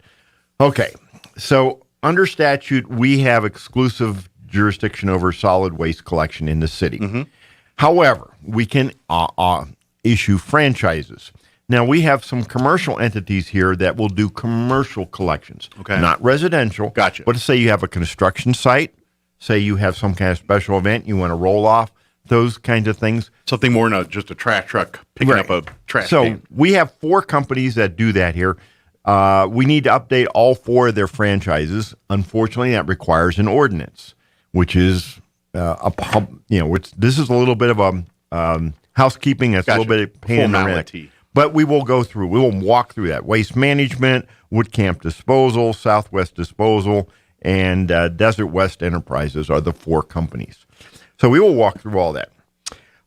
So basically, is it just cementing or reestablishing their contracts with the city, basically? Basically is a good way to put it. Just renewing them and making sure all parties are kosher with how their side is, and if there's any issues, they're going to be addressed at that time. And then hopefully by the end of the evening, everyone's signing off and back to business as usual. Exactly. Gotcha. So, and then we move on to a few items. Councilor Orapesa pulled 5 items off the consent agenda, and I understand Councilor Best is pulling one as well. Okay. These are ones dealing with purchase order to do micro surfacing of a street. Okay. Another one is a repairs for large diameter valve. Another one deals with a variable frequency drive installation. That's about a $400,000 project. Go figure.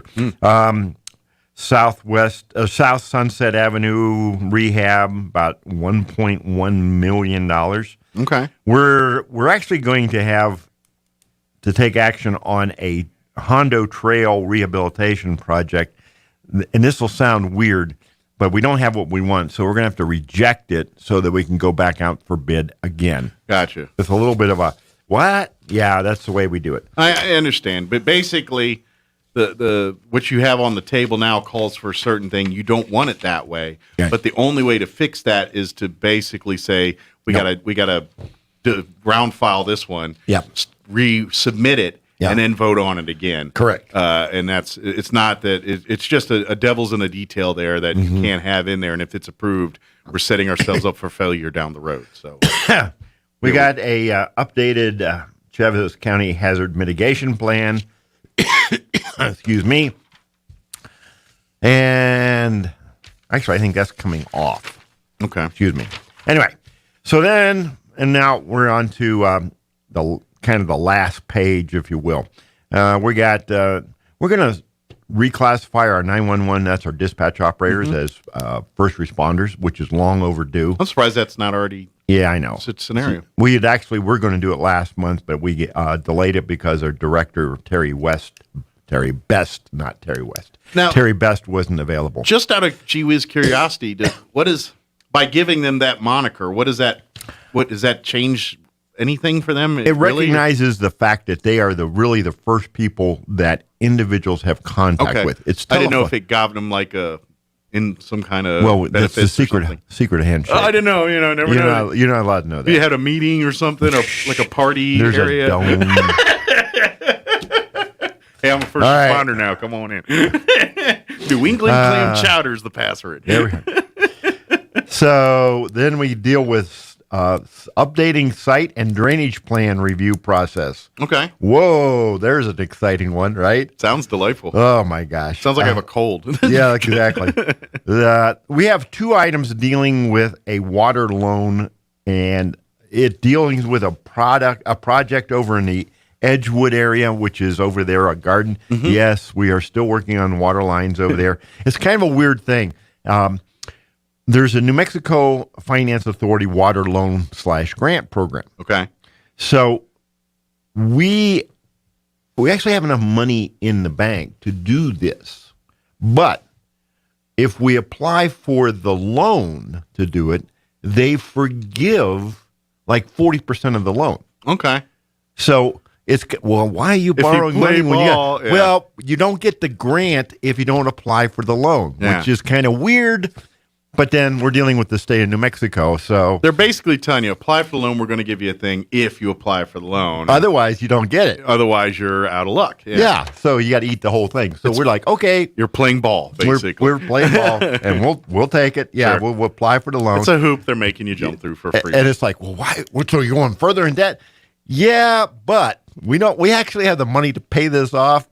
But if we don't do this, we don't get the grant, which is like 40% of the cost of the whole project. So it's semantics and basically playing the game is what it is. It really is. Gotcha. We got 2 individuals for our Museum Art and Center Board of Trustees. Cool. Then we're going into manhole repairs. Oh my gosh, this is a truly a never ending. It goes on and on and on. So we had 3 more we're adding. If I'm not mistaken, I think these are connected with the Atkinson Street project. Okay. But this is what happens is that swamp gas down there corrodes like everything, including the bricks that are in there. So the it's mortar. Stone metal. It don't care, huh? Eats it all. So you end up digging it out, putting in new stuff, coating it with some industrial grade. I'm about to say, is there some new technology that protects it a little better? Or? But we're talking $130,000 for 3. Wow. Yeah, it's like. But I'm guessing it's a very niche market. Oh, it is. That's kind of this stuff's not useful in anywhere else, but everyone needs it. So and there's a 4th one that they wanted to try and tack on, but we can't squeeze it in because we haven't gone through all the procurement stuff. So we're gonna have to do that one in January. Okay. We're looking at a contract with Summit Food Services for the terminal building. Okay. For them to take over that. The interesting thing, who are these people? These are the folks that do the food at the college. Okay. And candidly, we went down and talked to them about it when the Pecos Flavors folks decided they didn't want to restart it after the COVID things. Yeah. It just was a stretch for them. And the COVID really just came in and put a damper on a lot of that. That just crushed all of it. So this is kind of the phoenix from that. Yes, and gotcha. The beauty of this approach is that these folks are right down there at the old base. I mean, it's like a half mile. Their headquarters is at the south end of town. Yeah, gotcha. And so if they have to send somebody over to do extra work for a flight that's coming in or a flight going out, I imagine there's supply lines too. They can probably utilize each other's supply lines. It's like less than a mile Yeah. away. So anyway, that's going to be up for and if their food's kind of like what it's at the college, that's pretty good food. It is good food. It is. I love their burritos and stuff over there. Every time I go over there, I'm like, that's delicious. So we're on. So hopefully now they'll be available for you for your flight, but maybe when you get back. Here's the. I might need it. Will they have alcohol? I might really need that one. So. That's one of the things we're working on. We're working on the alcohol. Then we have an on-call engineering and architectural services proposal for a pool of vendors for architectural and engineering work. We've done these in other areas as well, everything from custodial to plumbing to whatever, so that, hey, these folks are approved. Something comes up, we got to move quickly. Call them up, say, hey, you're on the list. You want to bid on this one? Okay, gotcha. But there's like 7 of them. Okay. That we've got. But it's an on-call thing when, because generally speaking, these are probably projects that happen on an emergency basis. Yes. Water lines, things, stuff like that. And so you kind of need these individuals on a standby-like scenario. And so that's basically what you're creating is that standby list. Exactly. Basically. So when you need to do stuff. It's become an incredibly professional organization. We've got a lot of things going on here. The street projects that are, the Atkinson Road one. Mm-hmm. The Lee and Deming Bridge is actually coming close to finishing. No joke. It's not the bridge to nowhere. It's not the bridge nowhere. No, we actually are. I actually have been by a couple times, and it looks really good. Cool. One of the challenges is we've got, I think, 7 or 8 other aging bridges around town. We've got the Hondo River that meanders through and the Spring River that meanders through. Were they all built around the same time? My guesstimate is probably in the 20s and 30s. So that would make sense. They're all going about the same time. Yeah, and they were, there's much narrower. This one, the Lee and Deming Bridge is wide enough so the road doesn't narrow. Plus, it's got sidewalk space. Now, the reality is there's no sidewalks on Lee south of this, but eventually there will be.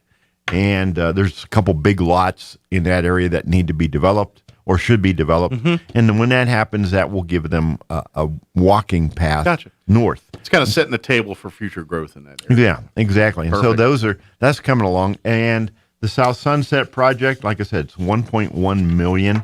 We're asking the state for our legislators for funding for Washington. We did a big project from from McGaffey to Alameda on South Washington. Did a mill and fill right there by Missouri School. Still want to call it Missouri Avenue, but it's not on Missouri Avenue anymore. Not anymore. But anyway, so we would like to continue that from Alameda north all the way up to 8th Street. Okay. Now, one of the interesting things about capital outlay monies from the state and the beauty about doing it for street projects is if you ask for, I'm making up a number here, $1 million to do X amount of distance, many yards, and they give you $850,000, well, you can do a little less. That's true. But if they give you $1.1 million, you can go a little farther. You can go a little further. See, these road projects, you can kind of, they're adjustable, kind of like those elastic pants you buy for the Thanksgiving and that kind of stuff. Yeah. Yeah. The only time that gets a little muddy is when you start talking county, city, and who's in charge of this road. And so sometimes you'll see those. Oh my gosh. Intersections. You're like, why is the pavement stopped right? Well, that's because county takes over from here or city takes over here or whatever. We've actually had a couple of meetings with the county about it. We're like, we've been looking at the map lately, and it's kind of like a little confusing. If the way I'm reading the map is correct, you're going to love this. Sycamore. North Sycamore. Okay. Over there, like in the Christchurch area. Yeah. The dividing line is the middle. Really?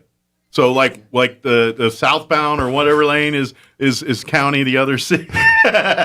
Which is like, no, this isn't going to work. We got to do the whole thing. I will laugh really hard if y'all pave half of No, that. we won't do that. I will laugh so hard. No, we're not going to do it. That's right there with the stripe painting guys, and they see the dead raccoon, and there's just a yellow stripe right over. No, That's the same move. Thank right the there. Lord we don't do that. So anyway, well, do you want to? Yeah, let's talk a little redistricting. The city, the state's trying to. Well, you see what mess is going on there. Oh my gosh. City, they too were a little back and forth on a plan here, but anyway, so we're done. The plan is in place. So what happened last time I was here, which was on the 19th of November. That was the day after our November City Council meeting. Okay. At that November City Council meeting, as a recap, we had one counselor was missing. Counselor Sanchez wasn't there. Okay. We had to take action on the ordinance to redraw the boundaries for our wards. We have 5 wards. Each ward has 2 counselors. The ward boundaries had to be adjusted because the populations had grown differently in different parts of the city. Gotcha. So that meant that some parts, like the northern part, grew a lot more than the southern part. We also had some new changes with the state legislature. They just said you cannot split a precinct within the city. Now, some of our precincts around here extend beyond the city limits, go into, outside the city limits. That's not what we're talking about here. So we had some, we actually had 2 workshops, and we had the regular council meeting. We had a workshop on November 8th, a workshop on November 15th. The 15th workshop, I really thought we had a concurrence on a plan. It's referred to as Plan G. We got to the council meeting on the 18th. Quick recap. What was proposed was a substitute Plan G for what was in the original paperwork. And what we had done to hold the meeting, and this is really in the weeds, and I apologize, we kept the existing, even though it didn't work, because we had to have something to hold. A guide or a placeholder. Placeholder. So, all right, we get into that. We spent 2 hours on that one. 2 hours. We had motions to postpone. That failed. We had 2 motions to postpone. We had finally the motion to adopt Plan G or to substitute Plan G. That passes 5-4. Okay. But then on the motion to approve the ordinance, once again, the vote was 5-4. But to approve an ordinance requires majority of the governing body, which means you have to have 6. Yep. The magic of 6. And there's only 9 people there. And only 9 people there. So end result was it failed. Even though majority had voted for it, it wasn't the big number. Wasn't the number you needed. So, okay, there we are. We've wrapped up the rest of them. We spent 2 hours on that. We burned through the rest of the agenda in an hour. Wow. Yeah. Warp factor 6, Mr. Sulu. I ain't messing around. We got. Yeah, let's get done with this. I'm growing roots in this chair. Let's get going here. So next Friday morning, we started the process where request to reconsider. And they have 5 counselors have to send an email to the city clerk. That happened, so I scheduled for Monday the 22nd at 5 o'clock. This time we had all 10 counselors participating. 4 of them were on line on what we use GoToMeeting instead of Zoom. And then we had 6 present. Remotely in. Yeah, remotely in. So we went ahead with this, spent an hour debating this again, had some public comments again. We had like 2 people said, hey, we like Plan H. We had 2 people said we like Plan G. We had 1 person who, after he'd signed up, declined to comment. So we finally voted, and this time it was 5-5 on approving Plan G, which means it was a tie, which means yours truly gets to vote. You were vote number 6. And I was way. 6, and I'm like, we're done with this. Plan G, like I said, had been one that we had worked on at the workshop on the 15th. I felt at the time that we had a lot of consensus. There were some who came away not as pleased with it as I thought. We had an opportunity for everybody to participate. Some felt they didn't participate as much as they would have liked. But in the end, we obviously had a valid, useful approach here. It was complying, and I didn't want to see this drag anymore. Sure. The Secretary of State issued the election proclamation on December 1st, and I was a little concerned about us not having defined ward boundaries at that point. We have to, by statute, have had them defined by December 31st, but that would be unfair to candidates who are thinking about running. Sure, they got a basically January 4th or January 4th is the filing date. Yeah. So what we now have is we have the boundaries. The city clerk, Ms. Sharon Call, has candidate packets. If you're interested in running for one of the city council seats or for mayor, then this is a mayoral election, and you're going to have 5 open seats. City council comprises of 10 members, 2 from each ward. So every election cycle, 5 are up for election. Exactly right. So that's how it works. And in this particular election cycle is the mayoral race. That's right. Yep. So you can reach out to the city clerk and Ms. Sharon Call and go by and pick up a packet that'll give you the detailed information on what you need to know to run for office. Yeah. It also, she'll ask you for a phone number and an email. So if there's anything comes up, she can let you know. We're really in a lot of ways at the mercy of the Secretary of State on this. But like, for example, things that she will share with you is where will early voting be? Okay. When will early voting be? Where are the voting convenience centers for this municipal election? Where will they be? What hours will they be open? Those are all things that is in the packet. Does she work with the county clerk on the locations and all that kind of stuff? They do a lot of collaborative stuff. And then she in turn helps the county clerk when they have the general elections, if you will, that happen. So it's a good partnership. Ms. Call and Ms. Fuller are they have each other on speed dial. In all fairness, most of the convenience centers that the county uses are here in Roswell because that's where most of the population is. Bingo. I mean, so the only difference is you don't have to worry about Lake Arthur, Dexter, or Hagerman spots. Correct. Just those Roswell locations. Yeah, that's right. Very good. So that's what's going on. Like I said, January 4th is filing date. Election is March 1st. It's pretty tight. It's 56 days from filing to the election. It's going to be a fast and furious couple months there. Yep. I will say this to remind folks: if you, like you said, if you design to run for city council or any of the mayor or any of the elected positions here, this city elections, municipal elections, are not partisan. Correct. You do not have to be a registered Republican or run as a Democrat or Republican. Now, obviously, there's going to be conservative-leaning people and liberal and everything else, right. but it's not party affiliated. I believe the only requirement is you have to be living here in Roswell and be a registered voter. Correct.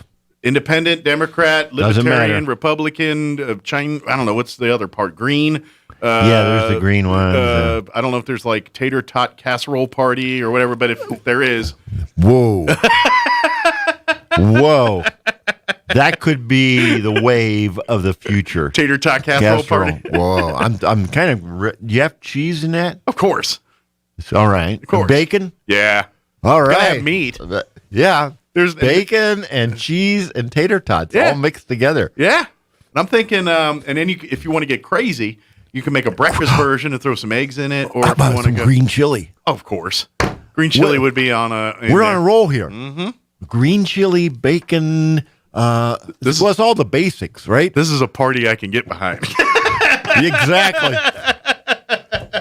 But all joking aside, yeah, this is and to be honest, this is local government in action. This is how it happens. This is the city government is we the people. It's you can't get any more we the people than local city government. Now I do have a profound question. Though. Yeah, is it cheddar cheese or Monterey Jack? I like to bring them all to the party. I'm a blender. I love so even some Swiss. Sure. I'll be darned. We're the big tent. Yeah. The big tent here. A little bit of sharp, a little bit of mild, throw it all and make a nice blend of cheeses. There we go. Gosh, that's America in action. A melting pot of cheeses. A melting pot of cheeses. It's like, it's a beautiful thing. Yes.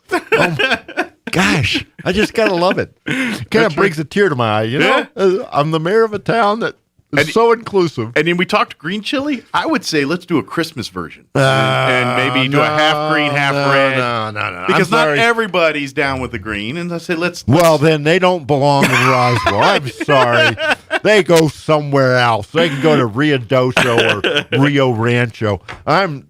Ours? No. I'd be down with a Christmas tater tot casserole. Now you're pushing the limits of, I'm a pretty tolerant guy. I really am. That's where you draw the line? Yeah, that's where I draw the line. Don't want that red chili tainting my casserole? No, I don't want red chili. I want green. I'm sorry, but I love them. I'll dig them. I'll not kick any out of the party. I'm good with them all. Ugh. Although if I'm having feeling a little heartburny or stuff, that red chili's a little bit toxic on that. But, no. I'm sorry.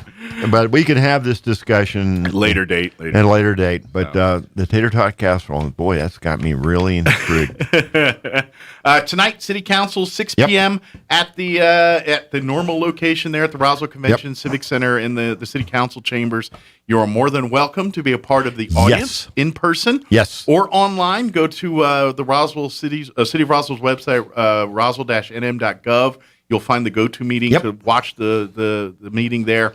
If you would like to comment during the discussion, there is for people online, there's a go-to meeting link you can go through there. Exactly. And then go through the process of filling out the little deal there. And then at the appropriate time, the mayor will bring you up and you can do that. There'll be a list at the meeting there if you're in person and want to sign up to talk. Exactly. So do that before 6 o'clock, before we start. That way, and we do that because that way the staff and the city clerk and the assistant and her staff, we know what we're dealing with so that they get it to me. Yeah. And I'll actually make notes and, okay, this person wants to talk about item number 13. And I've been known to screw this up on a few occasions, but it helps keep the flow going. And we want to be able to we don't want to miss anybody. Sure. 3 minutes is what we do for the general comment. Now, at the end of the day, if you want to just talk about something in general, we do have public comment on non-agenda items at the very end. Okay. That's a 3-minute time cap as well, because we want to be respectful of everybody's time. And you'd be amazed what you can do in 3 minutes. Sure. You really can say an awful lot. Especially if it's like a communication thing. Sometimes they tell a story and then the city council's like, well, I didn't realize what was going on. That's something we can fix right now. Boom, boom, boom. And it's good. 3 minutes, a lot can get done in 3 minutes, or at least set the table and start the process. And I can turn to say, the city manager, Mr. Nebb, can you work on this and give us an update? And he'll say yes, because that's just the way he is. But we get a lot done. And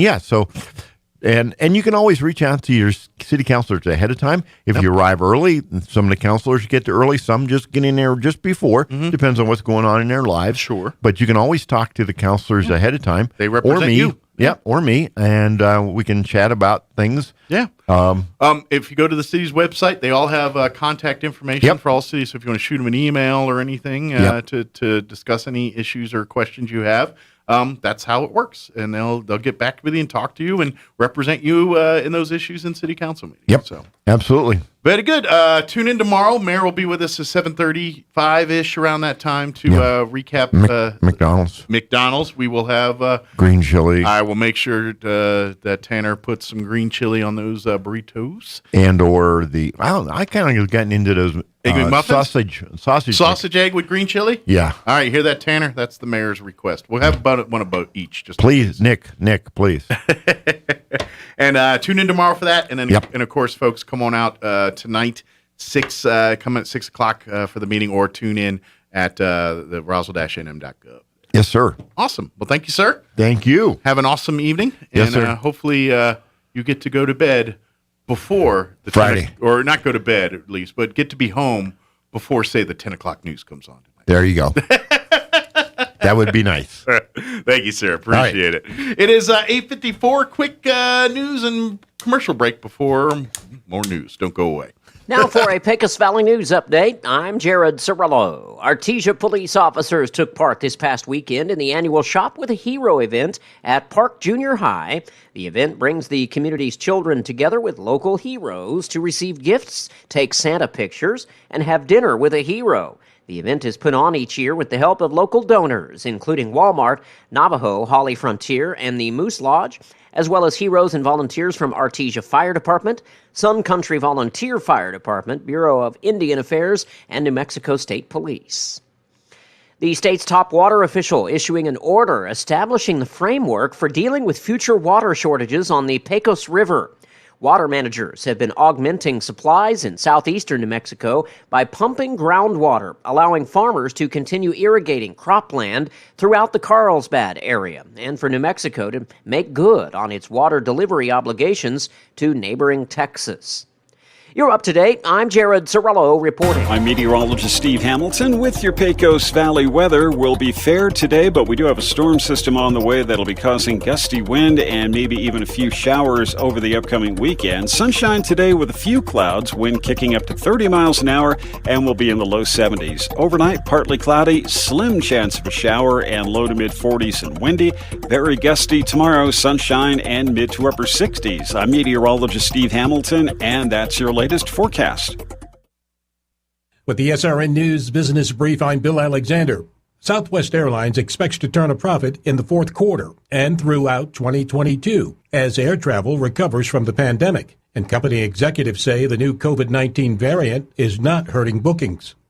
A New Jersey company admitted Wednesday that it violated price gouging laws by selling N95 protective masks at the onset of the COVID-19 pandemic for 400% more than what it paid for them. The TSC agency, a logistics company, pleaded guilty by video conference before a federal judge and faces a fine of $200,000 or possibly more, depending on the amount of monetary loss by the victims. On Wall Street, the Dow up 35 points to 35,754. The Nasdaq up 100 to 15,786, and the S&P 500 ahead 14 points to 4,701. With the SRN News Business Brief, I'm Bill Alexander in Washington. Hey, this is Dr. Keon Egger at Carabelli Dental in Roswell. Our office is passionate about creating beautiful, long-lasting smiles. But here's the thing. Sometimes that means dentures, and that's not a bad thing. These aren't your grandma's dentures. We combine artistry and the latest technology to create beautiful, natural-looking teeth. If you are in southeastern New Mexico and you have dentures or are considering dentures, you need to come visit us at Carabelli Dental. Come see the team at Carabelli Dental or call 622-4455. The most wonderful sale of the century is on now at Roswell Nissan for 6 days only. Prices slashed across the lot, 0 down and no payments for 90 days. Get a 2017 Sentra for just $219 a month, a 2013 Civic for just $199 a month, or a 2011 Hyundai Tucson for just $169 a month. Play Lucky Lotto to win cash and prizes and register to win a brand new hard-to-find Xbox Series X. Drawing Saturday, December 11th, 1 p.m. Must be present to win. The most wonderful sale of the century on now at Roswell Nissan, 2111 West 2nd. Wakefield Oil Company is a name you can rely on with full service at the pump the way it used to be. You can expect service in just 15 seconds. They offer bulk fuel and oil services and even diesel exhaust fluid. Wakefield Oil Company will deliver to farms, ranches, dairies, the oil fields, and more with dependable service you can count on. So the next time you need service or delivery, go with the name that locals have trusted since 1983. Wakefield Oil Company, 311 South Virginia in Roswell. Let them earn your your business. Hey everyone, it's Big Nate with some big news. I'm going to be at the Yucca Blossom Christmas Jamboree this Saturday and Sunday. Come visit as we'll get to shop with over 50 vendors. It's perfect timing for your last minute Christmas shopping. So come out to the Eddy County Fairgrounds this Saturday and Sunday and join me, Big Nate, for all the fun. I'll be there from 9 to noon on Saturday and 11 to 2 on Sunday, right here on 92.9, The Brand.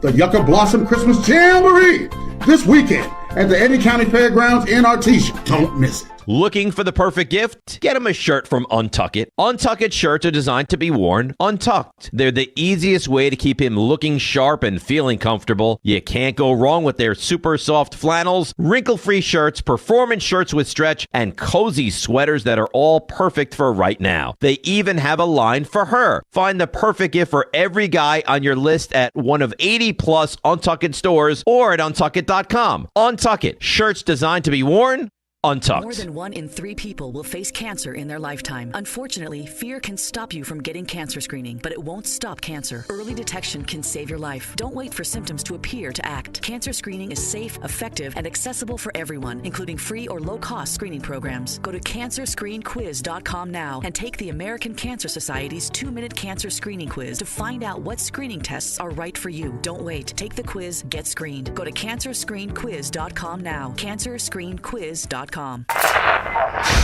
No static at all. Your new home for talk radio is KEND Roswell. Townhall.com. I'm Rich Thomason.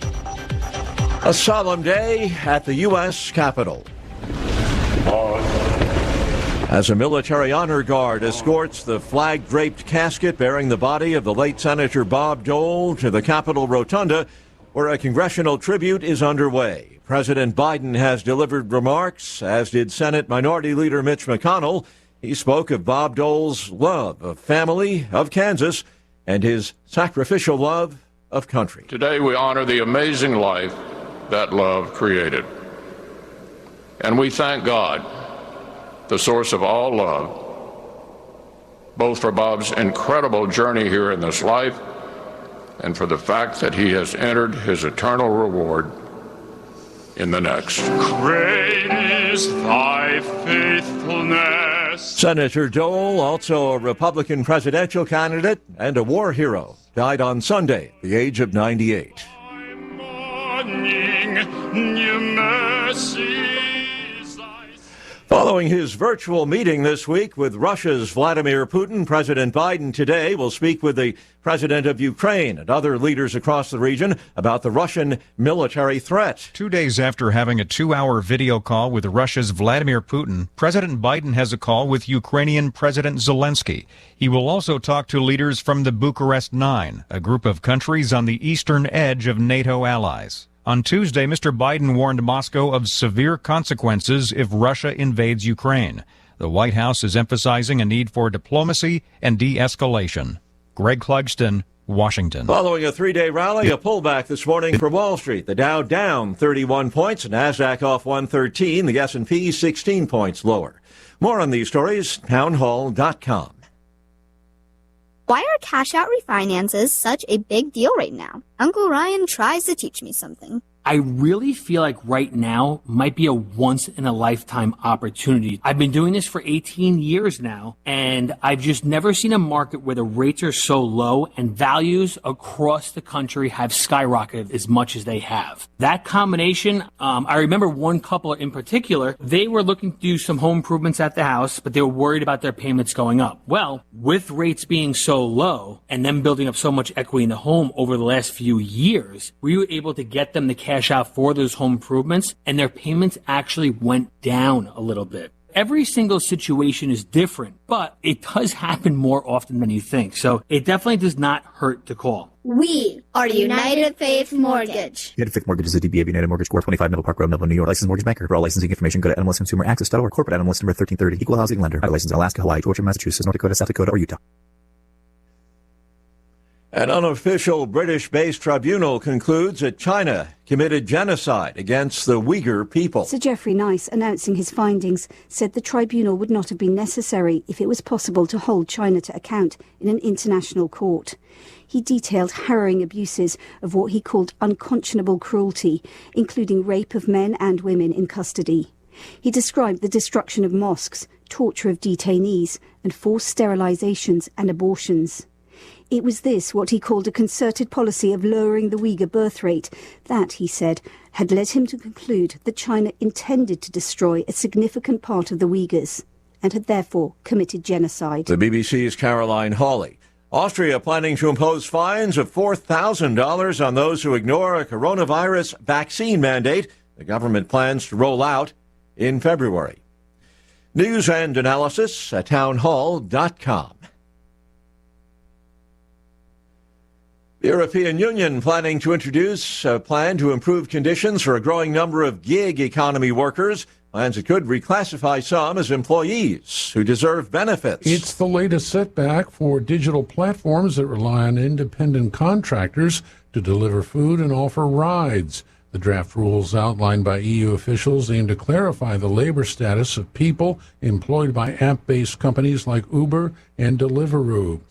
Uber says it's committed to improving work conditions, but worries the EU proposal could put thousands of jobs at risk. That's correspondent Jeremy House.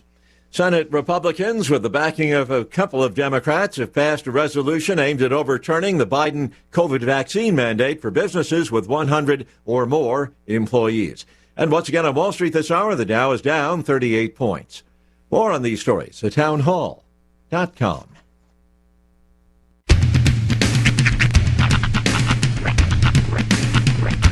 What in the wide, wide world of sports is going on here?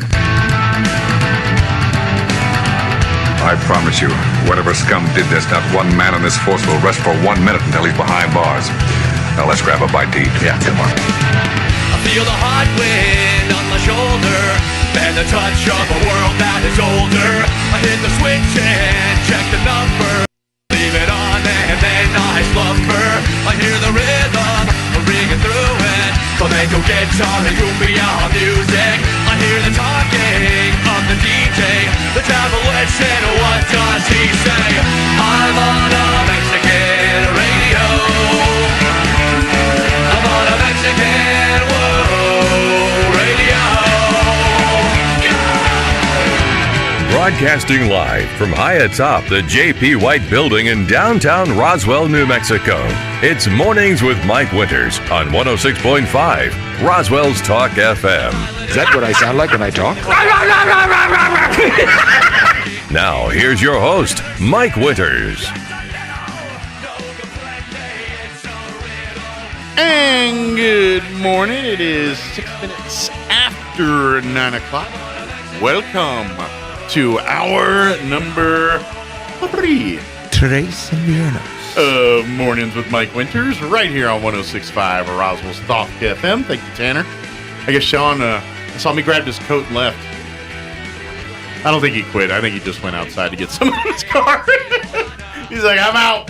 He just grabbed his coat, stormed out of here. No, I'm just kidding. He's probably went to go grab something. Happy Thursday, everybody. Welcome to it. Hope you're having a wonderful day thus far. If you missed any part of our show, we've actually been quite busy. We had Congresswoman Yvette Harrell join us on the phone literally right out the gate this morning. And she was on for a few minutes. And then we had the folks from Church on the Move join us. And we talked about their grand opening on Tuesday of the Valley Cafe. They're at the inside their new 180 building, youth building there. They're going to have the grand opening. It opens Tuesday. It's open Monday through Friday, will be after Tuesday, from 7 until 3. And you come for breakfast burritos and coffee in the morning. And then for lunch, enjoy soups, salads, sandwiches, burgers, all kind of great stuff. Some great signature dishes. Go back and check that out. And then, of course, this last hour, we had Mayor Dennis Kentai join us previewing tonight's City Council meeting. You can go back and check that out, again, at your leisure, ksvptv.com. As far as this hour goes, we're going to replay our interview we had on Tuesday with Josh Ragsdale from the Liberty, talking about upcoming shows. Of course, they got the big concert Sunday at the Liberty. John Anderson's in town, so that's going to be a great show. You still can get tickets for that, I think. I hope they're not sold out, but give them a try. Keep going. I'd get in there. And then, of course, we talk about gift baskets through Pecos Flavors Winery, other upcoming shows, membership at the Liberty, all that good stuff. So we're going to play that interview with Josh here in just a little bit. Plus, we will have all of your features that include the news of the local variety, the town hall business update, and whatever else we can come up with for this hour of the show. Hey, a couple other things. Don't forget your final weekend for Roswell Community Little Theater's production of Mother Goose Gets Eaten by Werewolves. This Friday, Saturday, and Sunday are the final performances of this play. It's a funny show. Everyone that's gone to see it, they're loving it, having a great time. I've heard a bunch of people all say the same thing. It's an amazing, great show. And that's Friday night, Saturday night. Those are 7:30 p.m. showings. And then they're going to do a Sunday matinee at 2:30. Tickets are available right now at their website, which is roswelltheater.com. And they spell theater, Theatre, like live theater. And you can go there, get tickets for Mother Goose Gets Eaten by Werewolves. Of course, last night they had their final auditions for Santa's Talent Search. That event, we invite you to come on out and be a part of that. That'll be on Saturday evening, December 18th at the Roswell Community Little Theater. So those performances will be next weekend, that talent show and all that. They had their last auditions last night, and they're going to be spending the rest of the time getting ready for that there. And we'll tell you more about that throughout the week. But again, get your tickets for Mother Goose Gets Eaten by Werewolves here. Very good. Here in just a little bit. Quick change of plans here. I forgot we got the folks from Christchurch joining us here. I thought I wrote that down. I guess I didn't. I'm an idiot. I do that sometimes. So we're going to talk about some of their events and things happening here coming up in just a few. All right, it is 10 minutes after 9 o'clock. Let's go ahead and get you up to date on the weather. I'm meteorologist Steve Hamilton with your Pecos Valley weather. Will be fair today, but we do have a storm system on the way that'll be causing gusty wind and maybe even a few showers over the upcoming weekend. Sunshine today with a few clouds, wind kicking up to 30 miles an hour, and we'll be in the low 70s. Overnight, partly cloudy, slim chance of a shower, and low to mid 40s and windy. Very gusty tomorrow, sunshine and mid to upper 60s. I'm meteorologist Steve Hamilton, and that's your latest forecast. Thank you, Steve. Currently, did I update my weather? I don't think I did. Currently, 40 degrees here in Roswell. Humidity is at 45%. Winds currently out of the southwest at 6 miles per hour. We do have a pleasant day today. Enjoy today, because today is going to be way different than tomorrow. We are looking at mostly sunny skies today. Expect highs right around 72. So you're definitely... It's December, the 9th. That's beautiful. So 72 today, southwest winds 5 to 15 miles per hour. For tonight, mostly cloudy. Expect an overnight low of 46 degrees. Winds out of the southwest at around 15 miles per hour. And then it changes for tomorrow. The good news about tomorrow, mostly sunny and 65. That's the good news. But we got a fire weather watch that's going to kick in at 9 a.m. tomorrow. That's going to remain in effect through 7 p.m. tomorrow. That's because we're going to be dealing with winds. It's going to be windy. Southwest winds early, 15 to 20 miles per hour. Later in the afternoon, picking up 25 to 30. Gusting as high as 40 miles per hour. And then Friday night, going to be much colder than tonight. We're going to go be 46 for an overnight low tonight. Our overnight low Friday night is 25. Partly cloudy. Overnight low at 25. North winds, 10 miles per hour. Saturday, less winds, that's good, but cooler. Sunny, 55 for a high on Saturday with northwest winds 5 to 10. Sunday we'll be back up into the mid-60s, sunny and 64.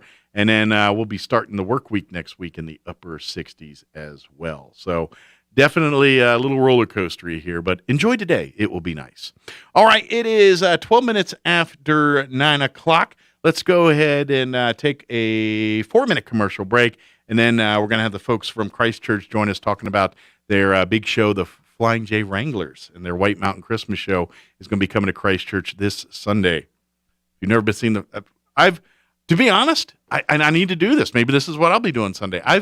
I've seen the Flying J Wranglers perform, I'd say every year for the last 15, because my wife and I, almost annually, I mean, there's been a year or two we've missed there because of life going on, but almost annually, my wife and I make a trip to the Flying J Ranch in Alto, New Mexico, and that's home to the Flying J Wranglers.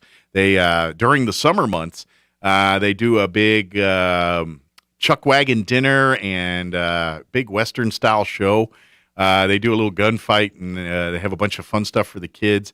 And then they do an amazing chuck wagon dinner with brisket or chicken and applesauce, and it's really tasty. I love it every time.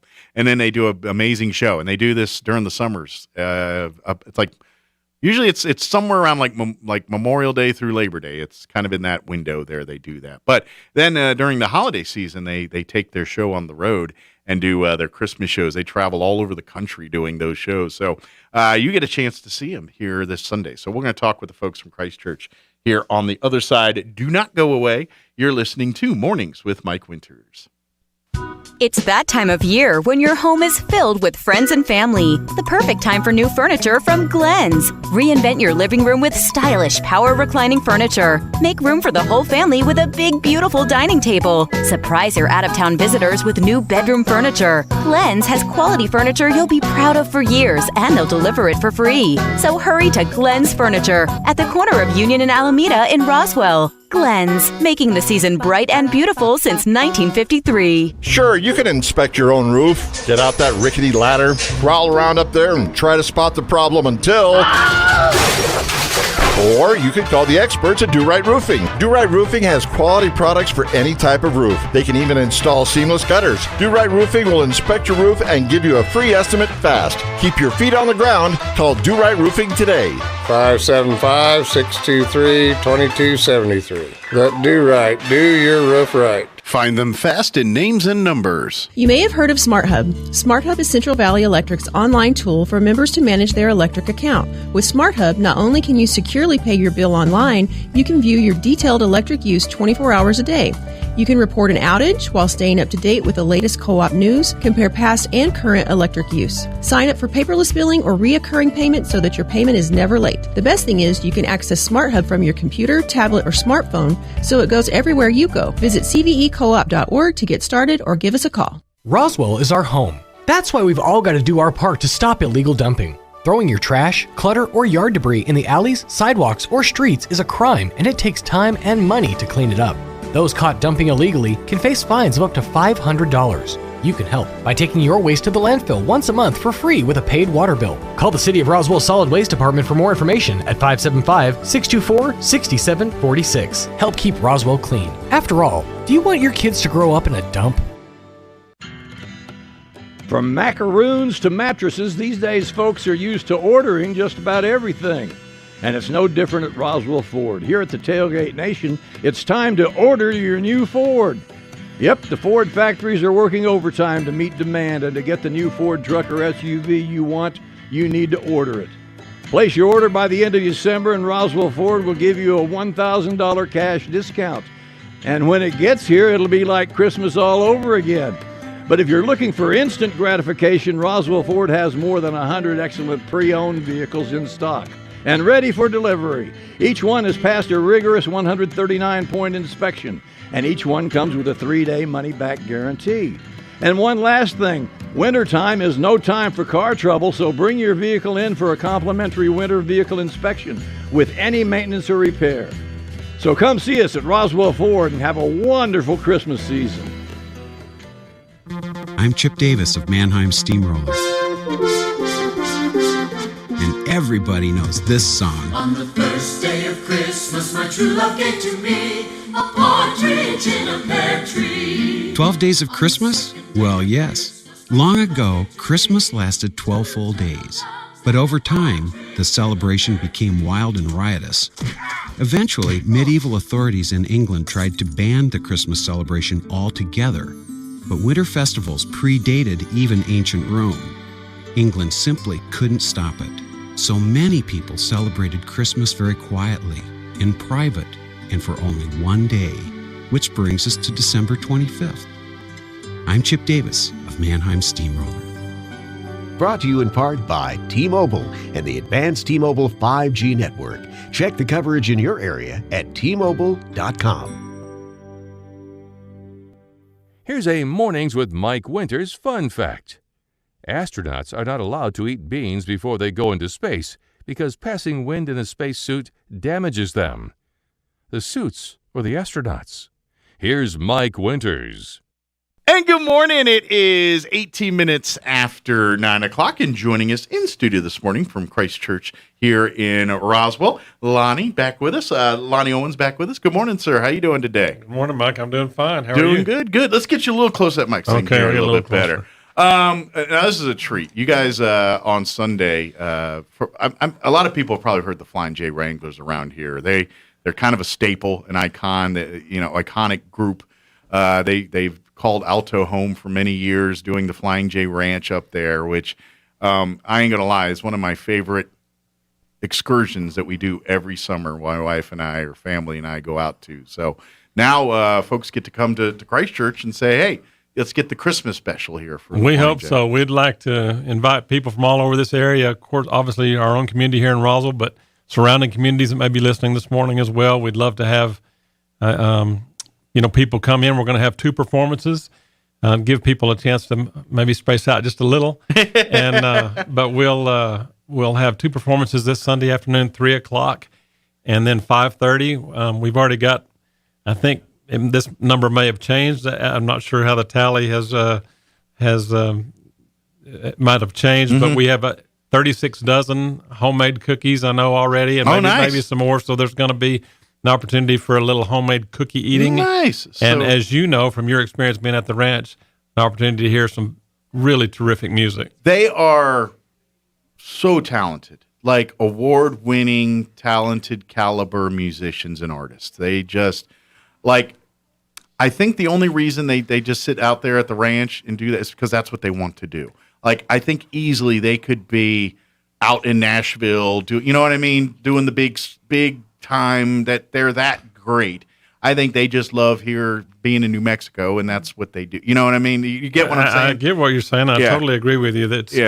They're tip-top quality musicians, and of course, one of the things that we really appreciate is they're tip-top quality people. Yeah, we've actually had them here. Some of your listeners will know we've had them here for this Christmas special quite a few times through the years. I think, I'm not sure, but maybe like 15 times or something. Almost over the a years. Tradition, but not quite. So we're really glad to welcome them back to Roswell this Sunday. Yeah, and just to kind of give, and we're going to play one of their songs here in a little bit to give folks a little bit, but and this is just because like I said earlier, I literally every year my wife introduced me to them. Matter of fact, my wife and I's rehearsal dinner. We got married in August of 2001. The Saturday or the Friday before our wedding, we had our rehearsal dinner at the Flying J Ranch. We took everyone out. I swear, we went and we did the gun show, and then had the chuck wagon dinner, and then the awesome music show afterwards, and they're amazing, and that was 2001, and ever since, just almost every year. I missed 1 or 2 years, but almost every year we go out there and go see the show every year and enjoy the mood. That's almost at least once. That's kind of our thing. And anytime we have family come into town, we go out there and we all go to the Flying J for an evening. So well, as you know, they just really do a great job. And this Christmas special, they really focus on. They'll do some. I'm sure they always do just some kind of Western classics in the early part of the concert, but then they'll do some amazing Christmas music. And I talked to James yesterday, James Hobbs. Yeah, and he's excited about some of this Christmas music that they have going this year. Him and his wife are kind of the heart and soul of the group a little bit. They're the leaders of the group, and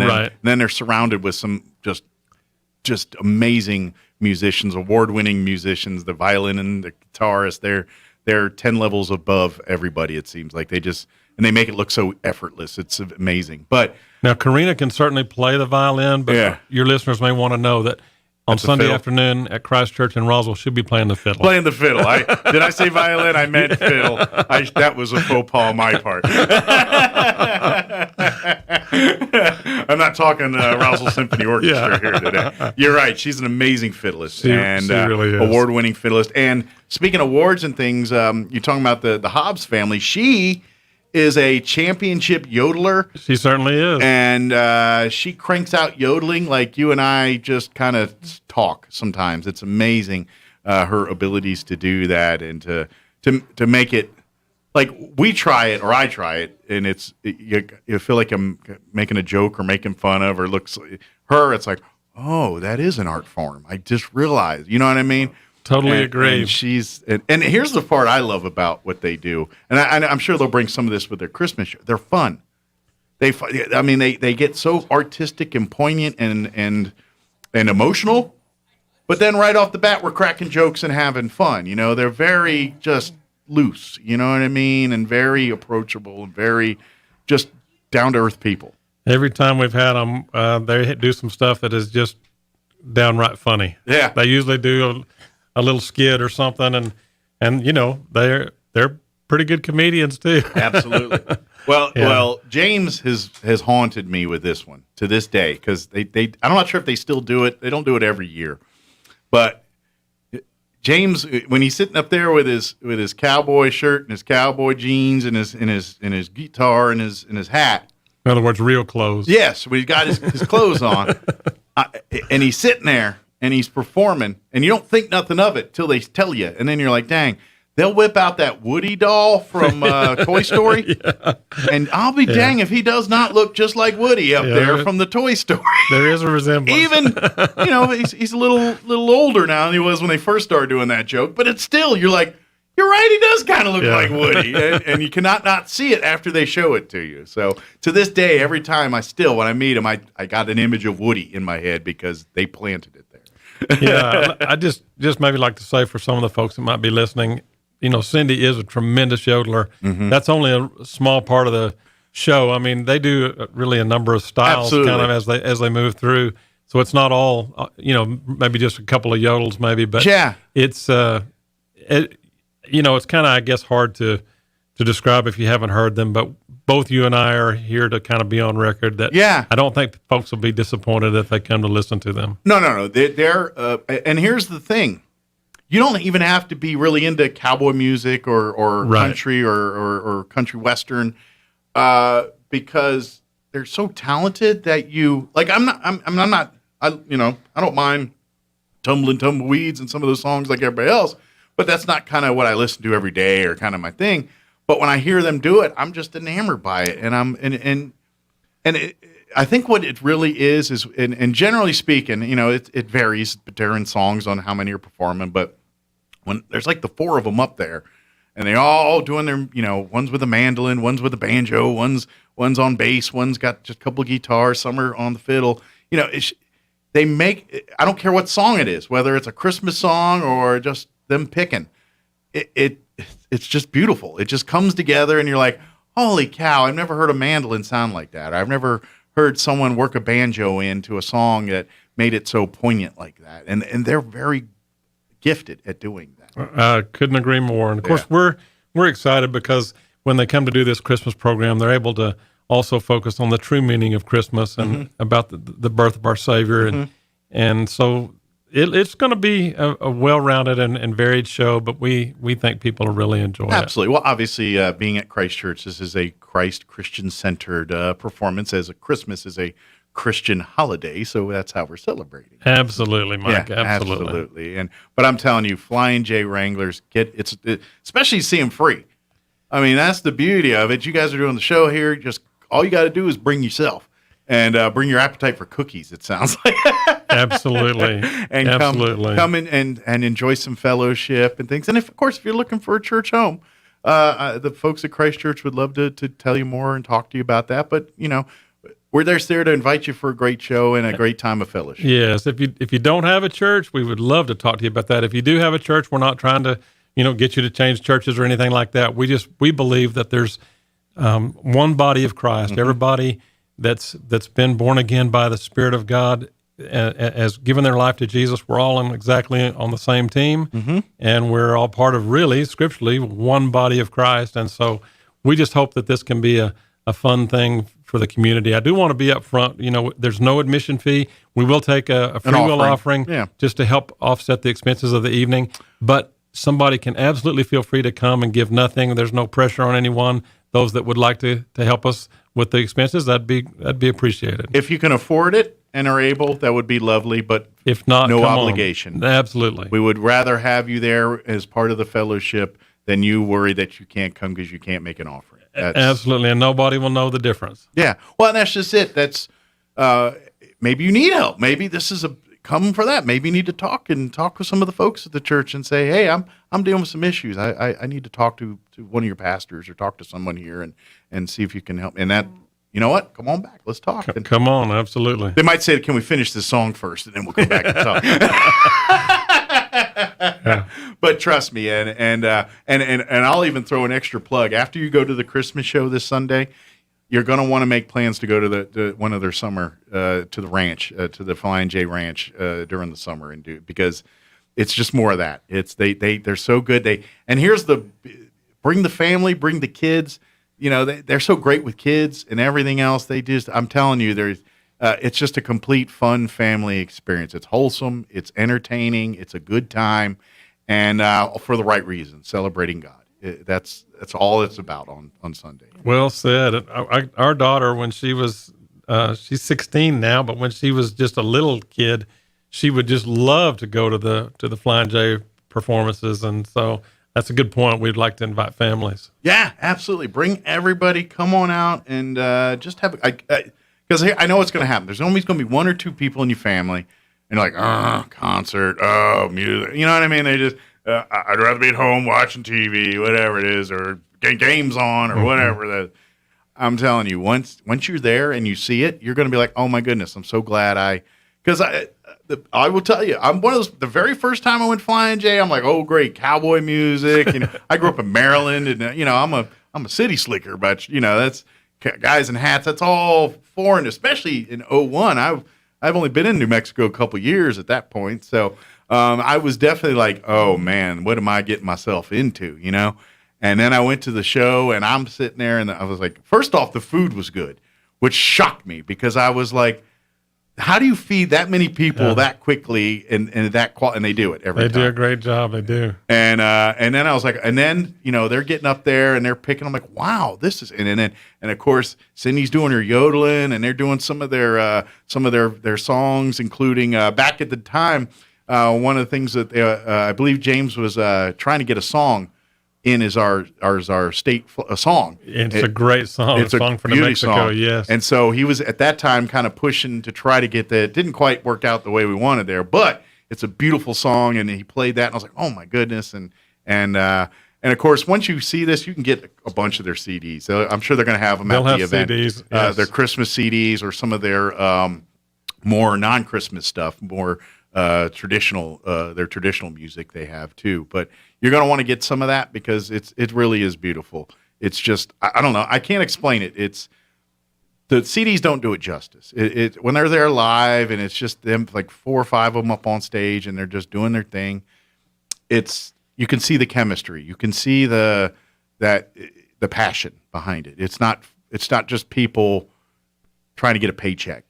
Sometimes you look at concerts, or you look at like especially like 80s bands and stuff. They'll go play at the casinos and stuff, and you could tell they're like, all right, they're just trying to earn a paycheck here.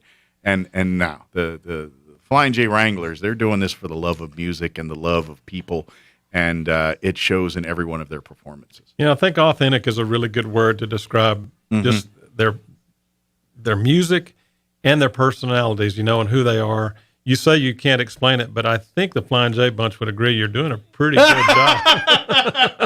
Because I've seen them literally 100 times. Yeah. I know, I just know, the caliber of their work, and you're lucky to come out and get a free show with those folks. This is something that I got to be honest, I don't, and I'm sure it's all because of them. I'm like, why aren't they like on, Nashville or the country CMT or they're of that caliber. They should be all over that stuff. And I think it's because, they're happy with what they want to do, and that they control what they do with what they do. And you know what I mean? It's now they do what they want their way, as opposed to someone saying, do it our way and we'll pay you a lot of money. So interesting kind of timing with that comment. They just currently, within the last couple of weeks, have been on a PBS public television special that's been airing in our area. To be honest, as soon as you said that, I recorded it. I haven't watched it yet. It's sitting on my DVR because I literally was thumbing through channels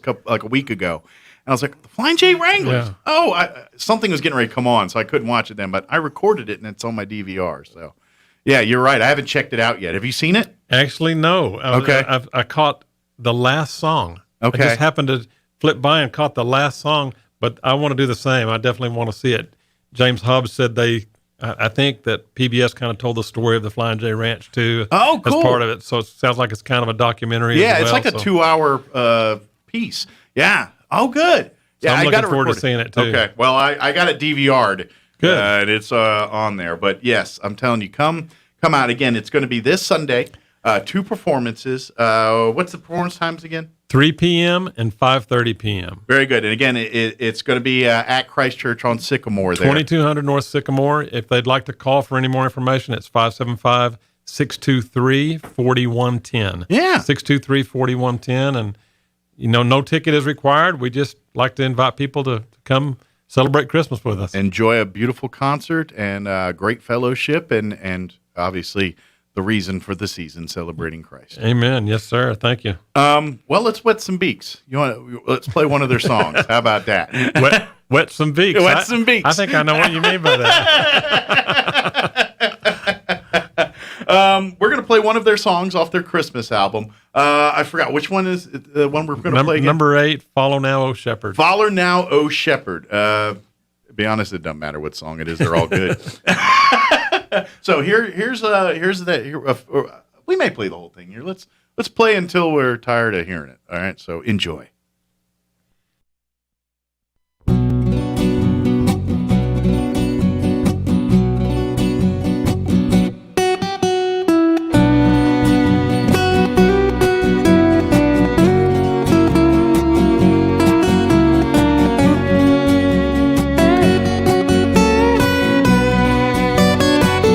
Follow now, O shepherds, rise up from your sleeping. Angels far from here, a blessed watch are keeping. Look up, a star shines in the heavens, calling us to come. Our holy King is given. We must leave our flocks, the night is swiftly flying. Trust the star to show us where the child is lying. Prepare a gift that we should place before him. We are humble shepherds, yet would we adore him. Look up, a star shines in the heavens, calling us to come. Our holy King is given.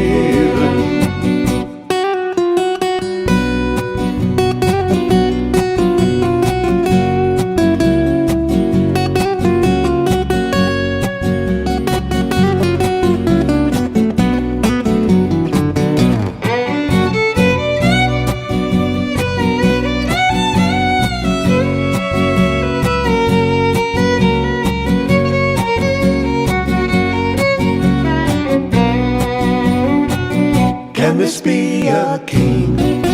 His room is but a manger. Humbly born is he, yet safe from earthly danger. He is a king, almighty power possessing. He is heaven's gift. This is a Christmas blessing. Look up, a star shines in the heavens, calling us to come. Our holy King is given.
The first note. Sorry, I'm only giving you one song.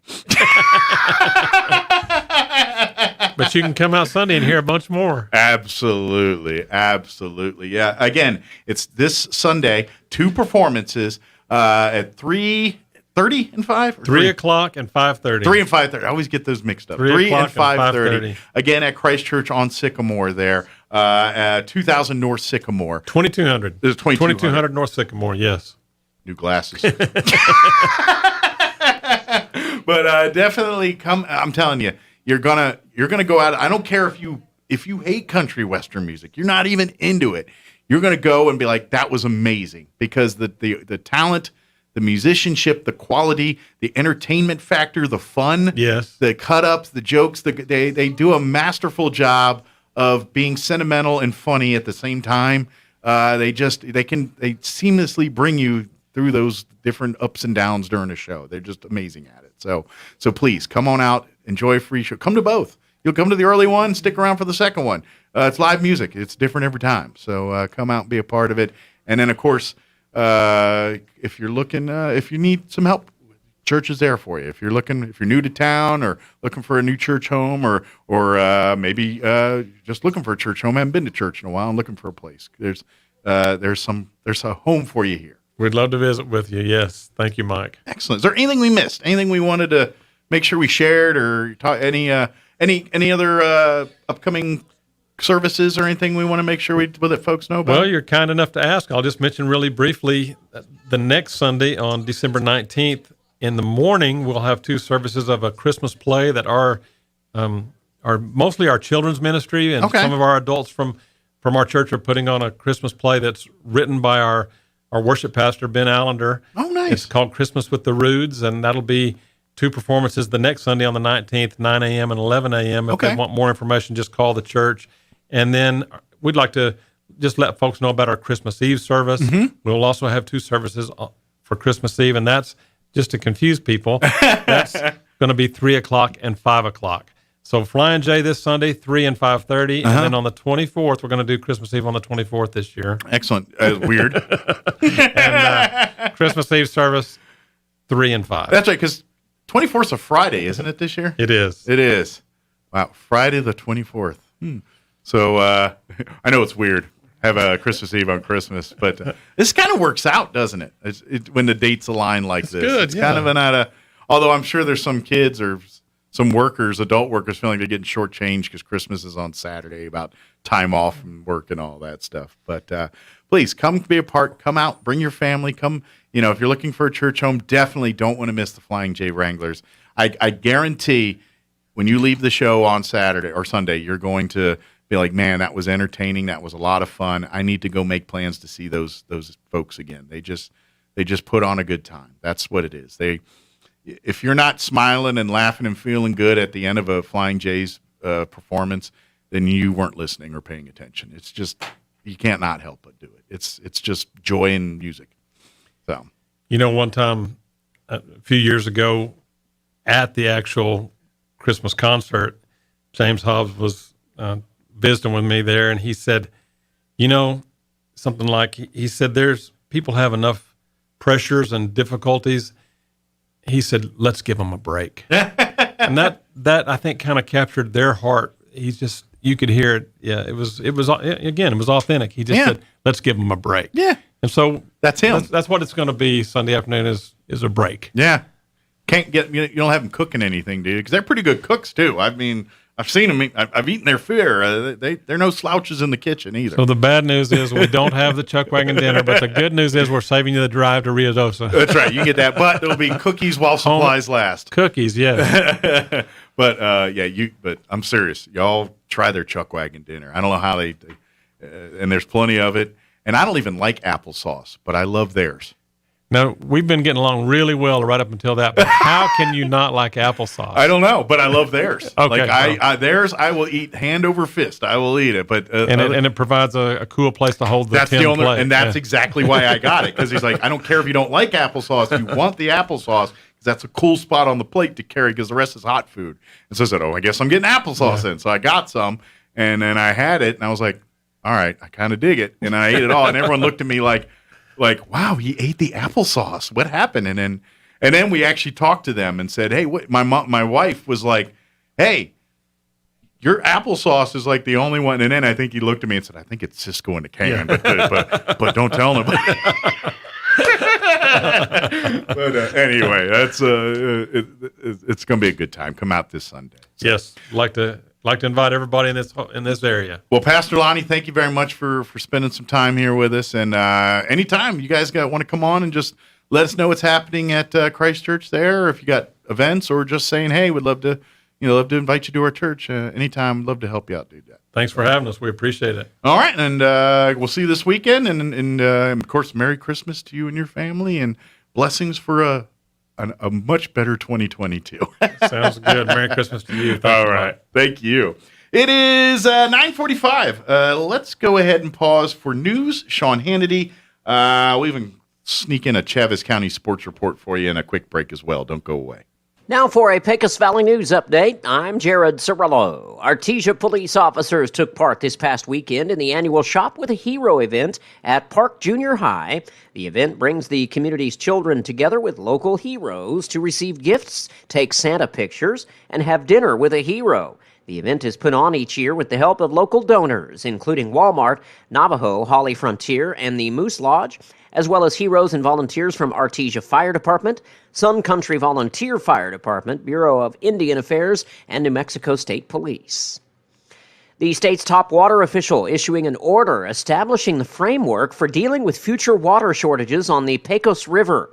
Water managers have been augmenting supplies in southeastern New Mexico by pumping groundwater, allowing farmers to continue irrigating cropland throughout the Carlsbad area, and for New Mexico to make good on its water delivery obligations to neighboring Texas. You're up to date. I'm Jared Cirillo reporting. Turn up your radio. Here's the Sean Hannity Morning Minute. Now they have this new rule in the Senate, this carve-out, that he's now given them, the Democrats, another chance to raise the debt ceiling only because he's allowing it. And that's not leadership. The same Democrats that won't allow the Republicans to have one word or any say at all in the budgetary process. The Republicans have got to fight, and any Republican that joins Mitch, I'm done. That's a line in the sand for me. I want no part of it. They said they wouldn't do it in September. Then they said they wouldn't do it again. And then Mitch goes behind the backs of every Senate Republican and cuts a deal with Nancy Pelosi and Chuck Schumer again to get them more time for their Build Back Better New Green Deal socialism. Check out the Sean Hannity radio show later today, right here.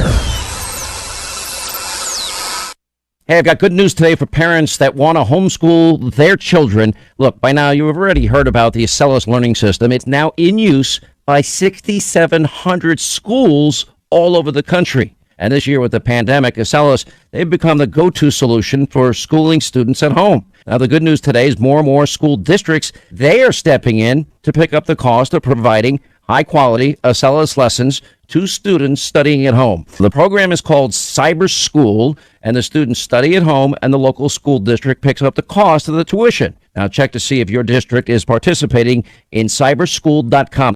This is an opportunity to have Acellus best homeschool solution for your kids at no cost to you, the parents. That's cyberschool.com. Now, Acellus really works as a homeschool solution. By the way, students are able to participate in their district's sports and social activities. It's a real game changer that people have been looking for. Cyberschool.com. That's cyberschool.com.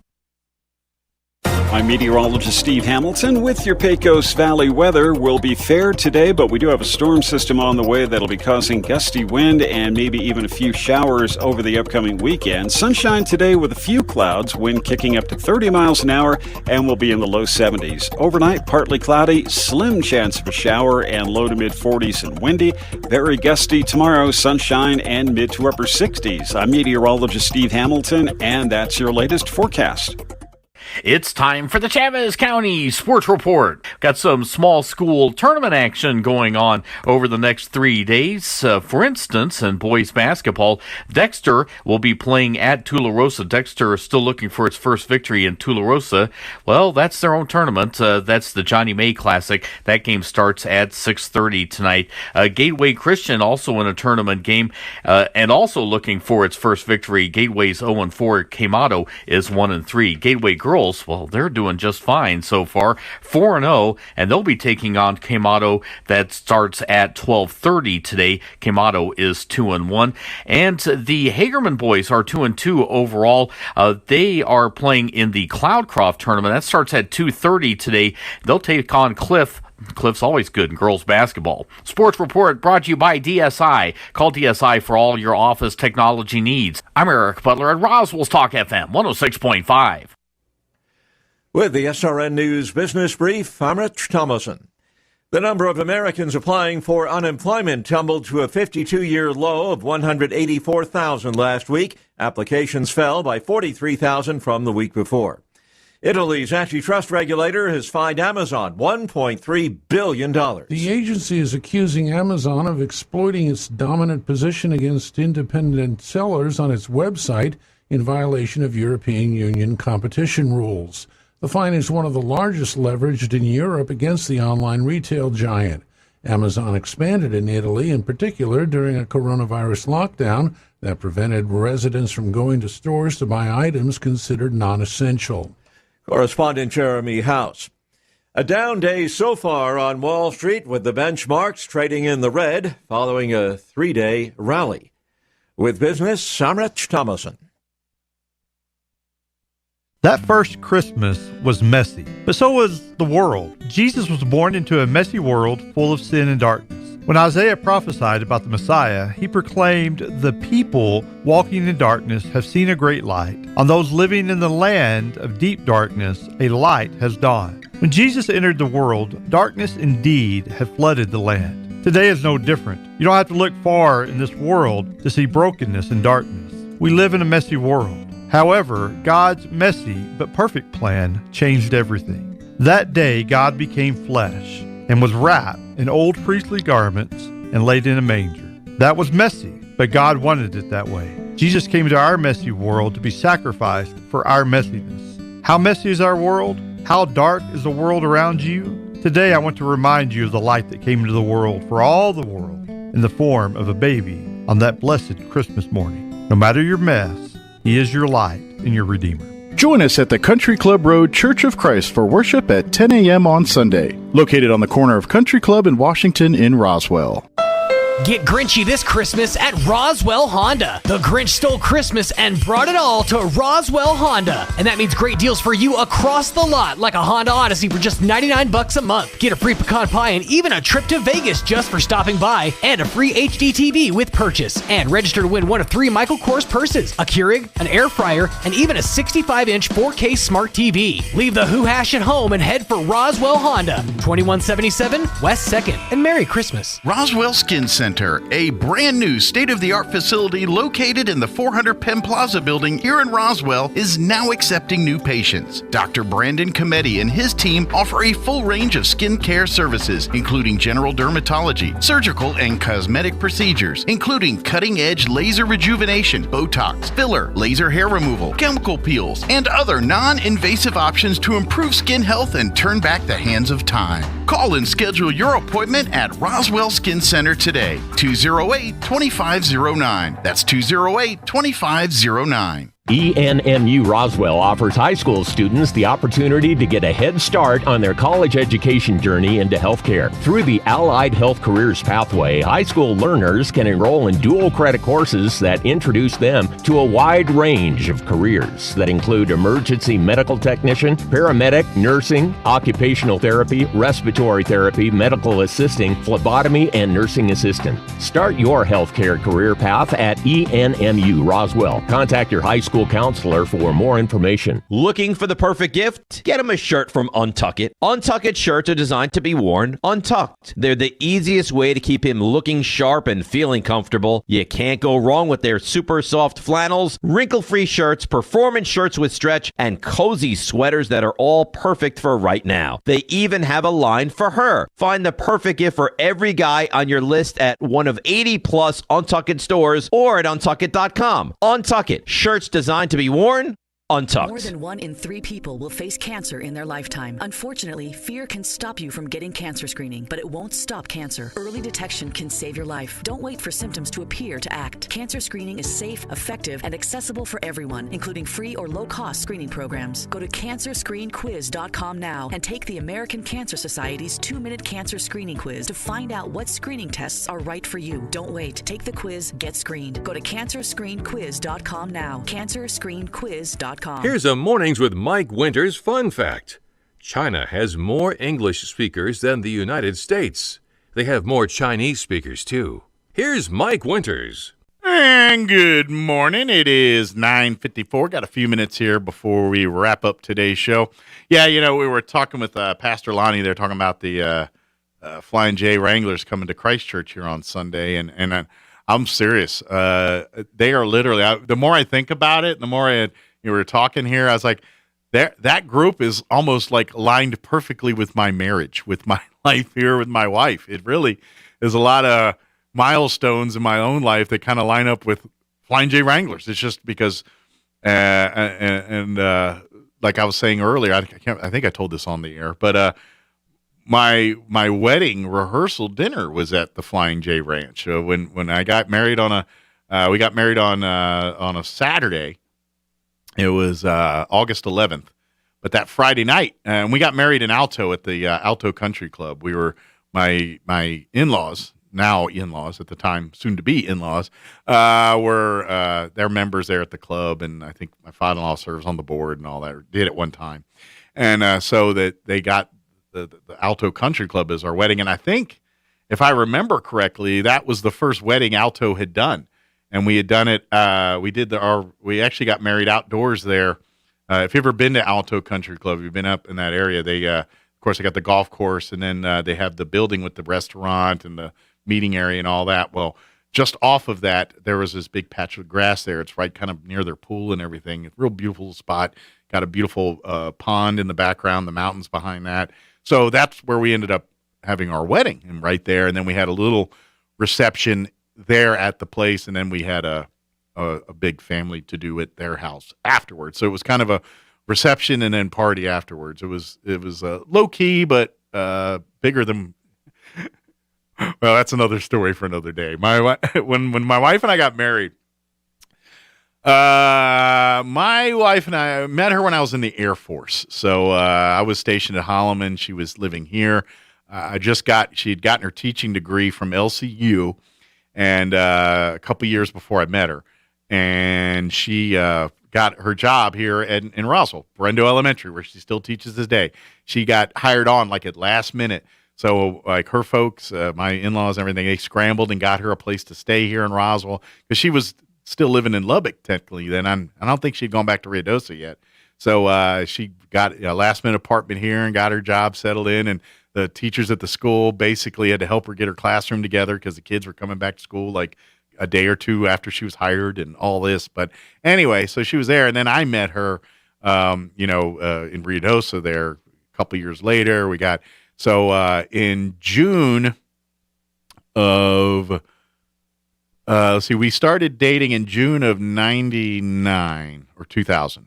Yeah, 2000. I'm sorry, 2000. And then we dated for a year, and then on June of 2000, I proposed to her. or June of 2001. I'm sorry, I proposed to her, and then we got married in August of that year. So from the time we proposed, and my parents had not met her in person yet. They all, because my folks and everybody all lived back in Maryland, they talked to her on the phone. There wasn't FaceTime and all that back then. It was barely cell phones. And so we talked to her on the phone and all that. But my parents had not met her till that June. That June, we went back east, and she, for the first time, met my father, my mother, my brother in person. They had talked to them all. But anyway, in that time, that June, we went out to Maryland to go visit my family. And we had talked about the wedding and said, hey, and we told Kim's mom, hey, can we just do it in the backyard, a small little reception? We didn't want anything big. We're just in the backyard. We didn't want a big to-do. Neither one of us were into that. And so she's like, yeah. And then, of course, her mom took the bull by the horns on this one. And so we went 2 weeks to Maryland. By the time, and it all went down, the saying, hey, we're going to do this. We want a small wedding. And her mom said, I'll book all this while y'all enjoy your trip. So in the 2 weeks we were gone, her mom said, well, guess what? I got the country club. They're going to do it. They'd never done a wedding. They want to do a wedding. So we're going to do it at the country club. Oh, okay. Oh, by the way, somebody owes Ronnie money. So now we're going to have a classical guitarist at the wedding. Okay. Oh, and we're going to do food here. Oh, we're going to have mimosa. It was beautiful ceremony. It was lovely. No complaints. But for something that was supposed to be in the backyard, turned out to be about 75, 80 guests, mimosas and alcohol during the ceremony, which everyone seemed to love, and then reception afterwards, and then a full-on cookout after that. So it went from just a couple of us in the backyard gathering to a big to-do, which it was lovely. It was fine, but all of that. But anyway, Flying J Wranglers, with our rehearsals right there, and ever since then, Kim and I, almost every year, we've missed 1 or 2 years here and there because of, summers were busy and things, COVID played a wrinkle in that 1 year, but all of that is like that. So anyway, I just saw the time. We got to go. Thanks for allowing us to be a part of your day. You're listening to 106.5 Roswell's Talk FM, KEND, Roswell, New Mexico. We'll talk to you tomorrow.